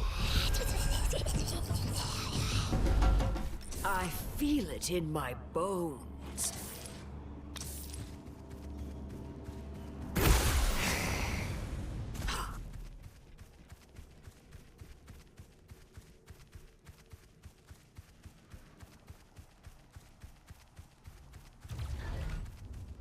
An ally tower is under attack. Eat them.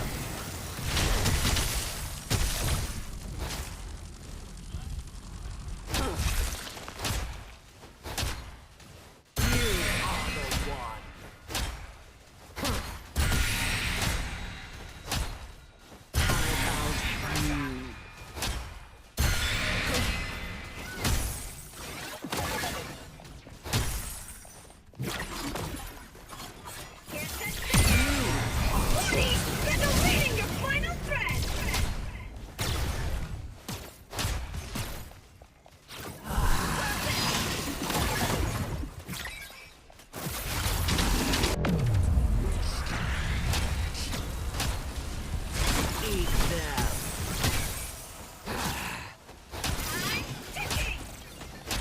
You are the one.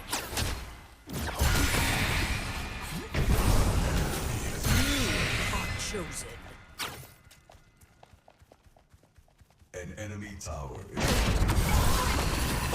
Ready for the curse.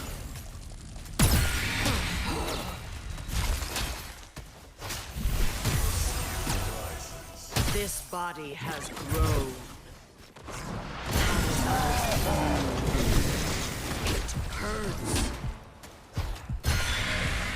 This foe dies. Eat them.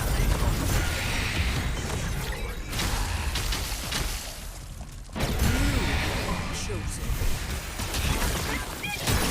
My body grows weak.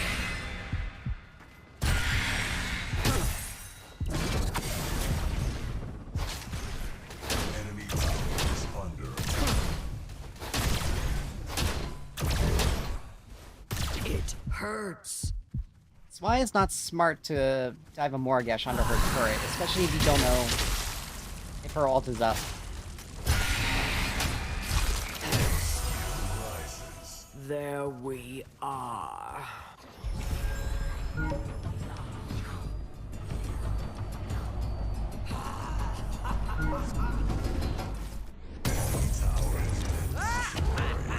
Alright.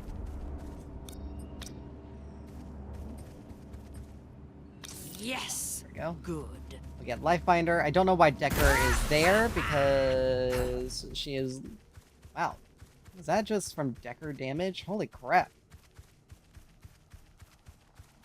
Chimera has, like, no... Chimera has no defenses. Tower is under attack. Only one. And he's built a mana item.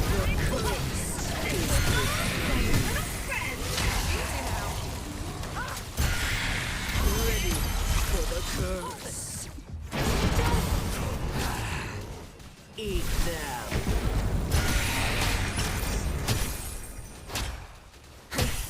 You are chosen.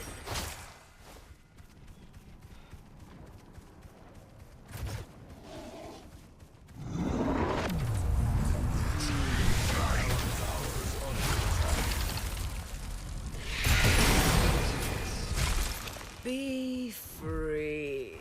Ha ha. Ultimate ready.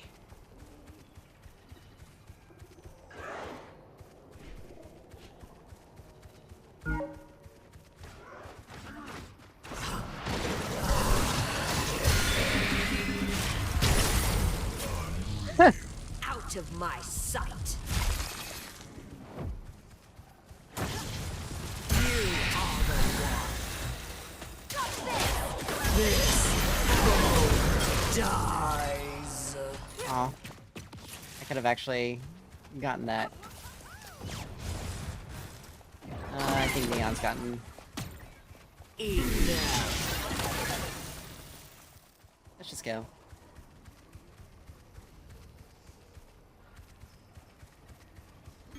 Fangtooth is an important objective here. But yeah, I'm liking the morgue changes. I'm actually doing a...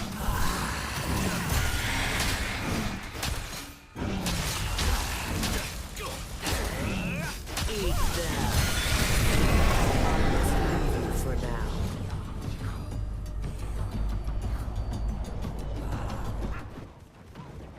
An enemy tower is under attack.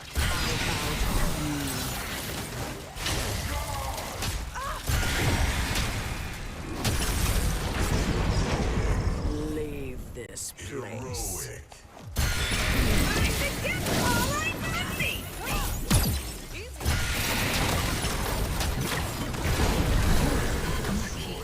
We bless you, Oksha.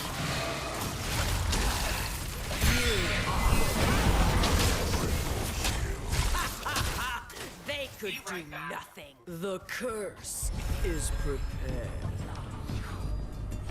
I mean, 6 kills, 4 assists? Really? Just pop that just to make sure.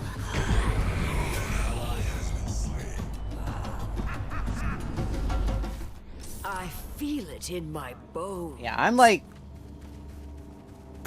I'm gonna be like super hard to kill. 30% of cost and 50% of the cooldown. Yeah. Like, I'm really hard to kill. This is actually... Like, the change they made to Mark is incredibly strong. And it's incredibly good. I am so happy about it. Hi, Morn. Eat them. I couldn't even hit that.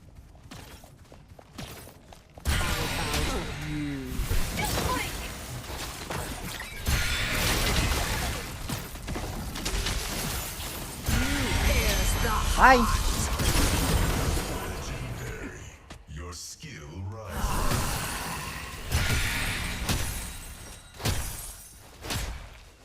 You are the one.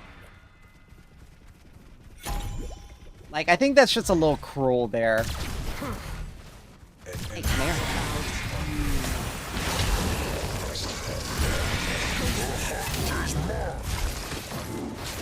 Eat them. This belongs to me.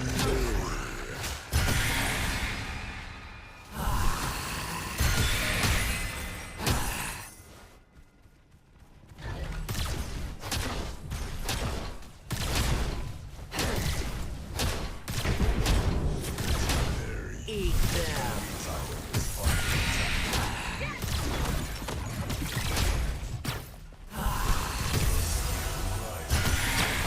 The door opens.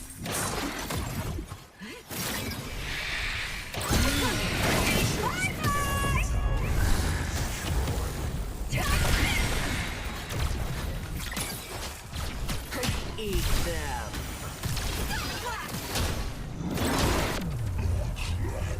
Ready for the curse. Enemy has been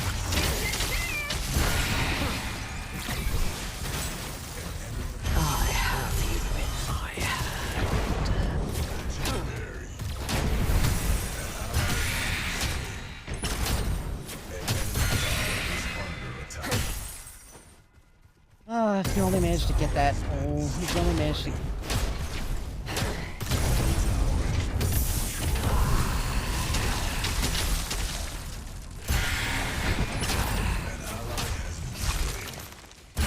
are the one. It is time to rest.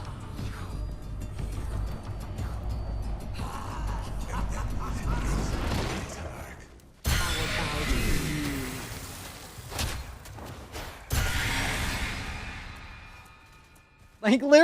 Like literally, he just runs. Eat them. The waters rise. I'm simply just gonna walk away right now because I've already... Enemy inhibitor is I under bullied attack. I bullied this poor Chimera, and I've been bullying this... Let's see, you're gonna get here? No, I'm gonna get here first. Oh, wrong way.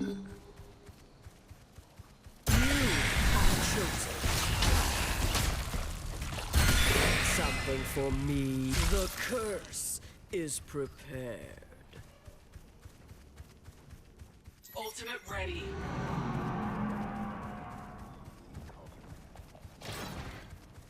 Be right back. Oh, Chimera's there. I am not gonna be able to... I'll be through that. Blood.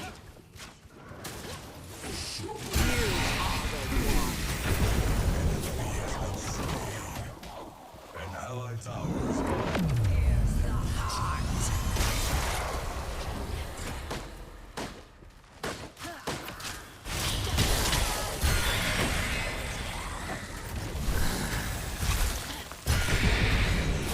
been slain. You will find a way to thank me.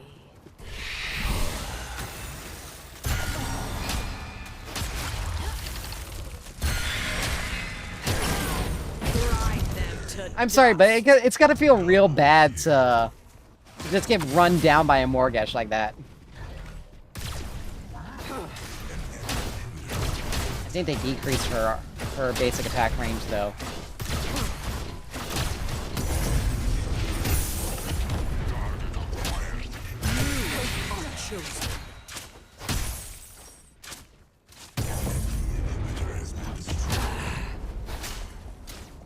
only inhib that we need to take out is the middle one.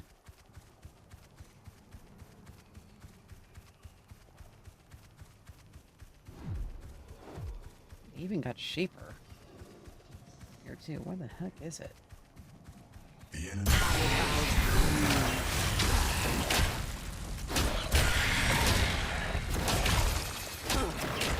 Ready for the furnace.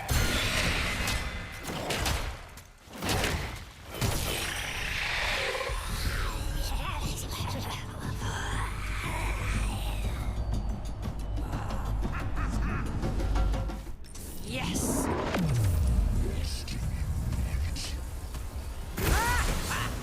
is under attack. An ally has been slain.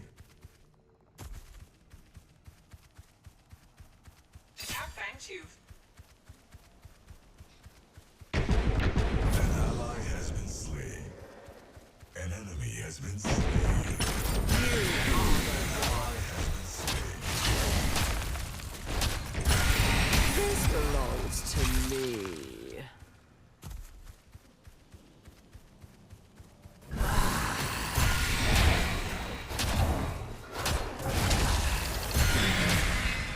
Eat them.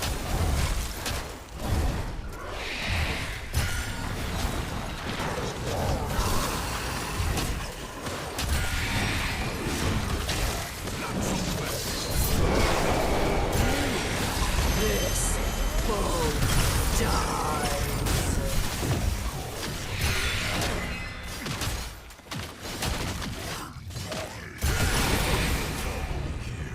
Do You not both interfered with despair, me, child.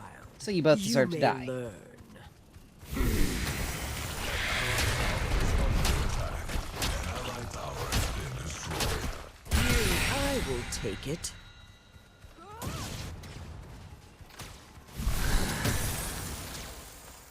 about you? Well, we lost that Fangtooth. Everyone literally took forever to get there.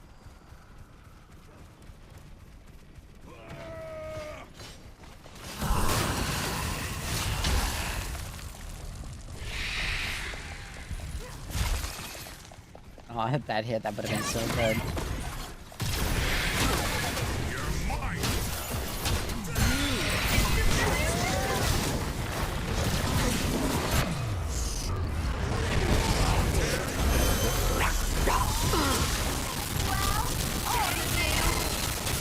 Wait. Get out. Enemy double kill. What the hell were you doing, Kira? Eat them. What if I decide to turn it?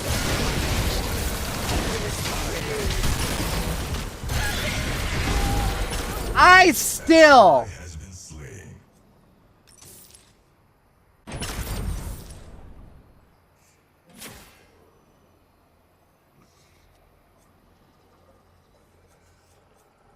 Absolutely not. No, we're winning. If Kira was with us, we actually probably would have been able to do something. I am 12-2. Boris is 16-4. We are winning this shit.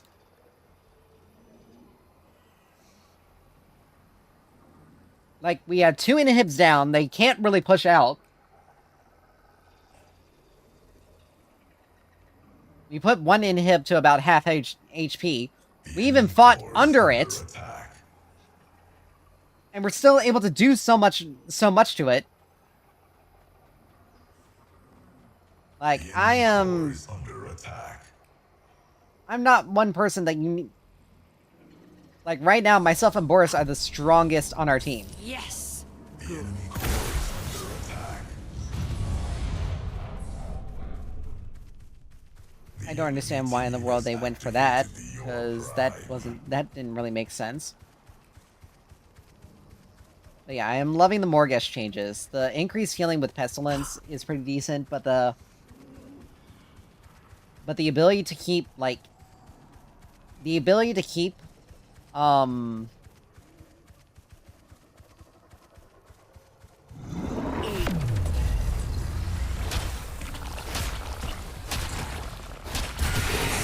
for me. An ally has been slain. she just literally ran in and got herself killed for no reason.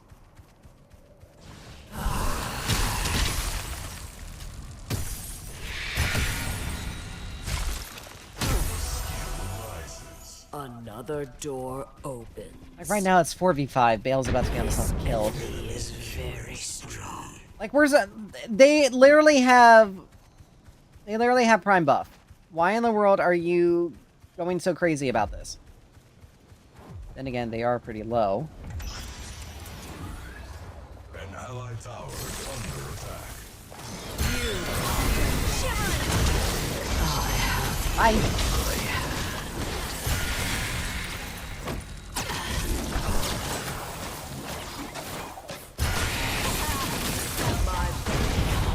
like it takes so many people to kill me.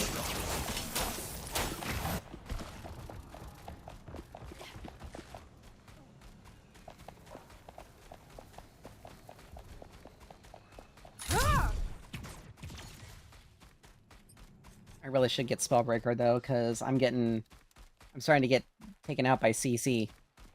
But yeah, I've only died 3 times. Boris has died 4. Like, we're doing good. An allied tower is under attack. I just don't understand why in the world they didn't group to do that Fangtooth, because we need that Fang, because that was our 3rd Fangtooth. And Bale left! I'm gonna give him a little bit of time, but if he's like rage quit from that, I'm gonna be so pissed, because it's literally their own fault that they took bad fights and got themselves killed because of it.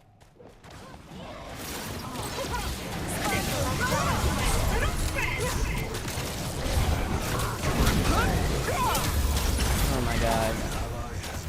I think this guy just rage quit. An allied tower has been destroyed. An allied inhibitor is under attack. An allied inhibitor. Like, we were winning so hard, and now we're losing badly. Because these guys got fucking careless.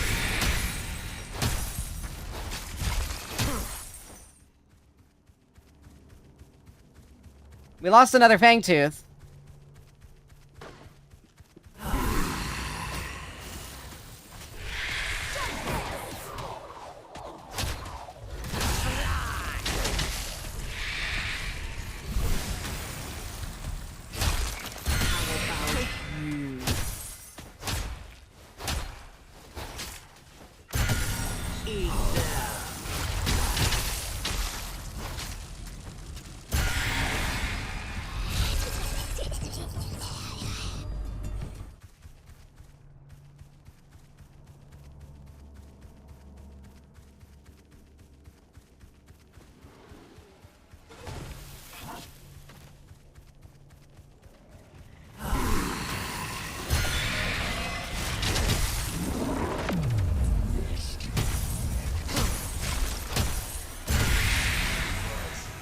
This body has grown. An allied inhibitor is under attack.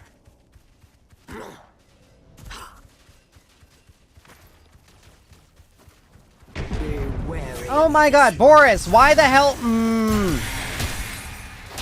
You literally threw that for no reason.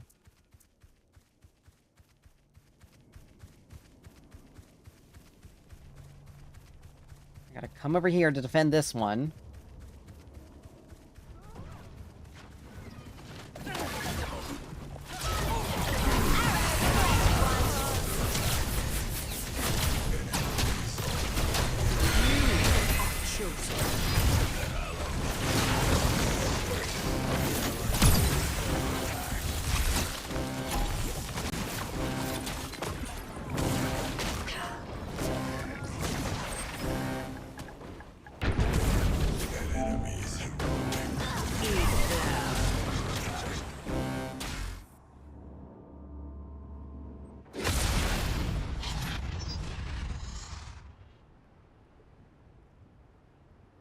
I seriously don't understand. Like, Boris threw that so far. Like, they threw the game so fucking hard. It's not even funny. Rituals.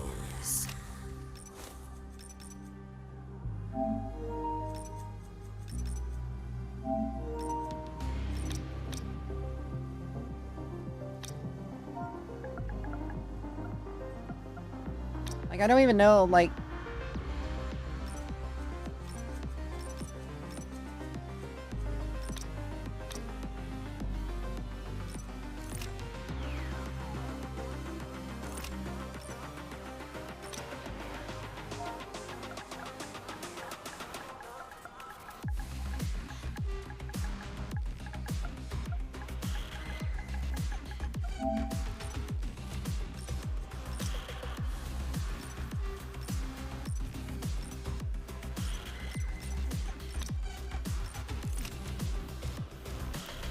Look at that, most damage in the game. I seriously don't understand why the fuck Boris threw that. And then Bale left for no reason.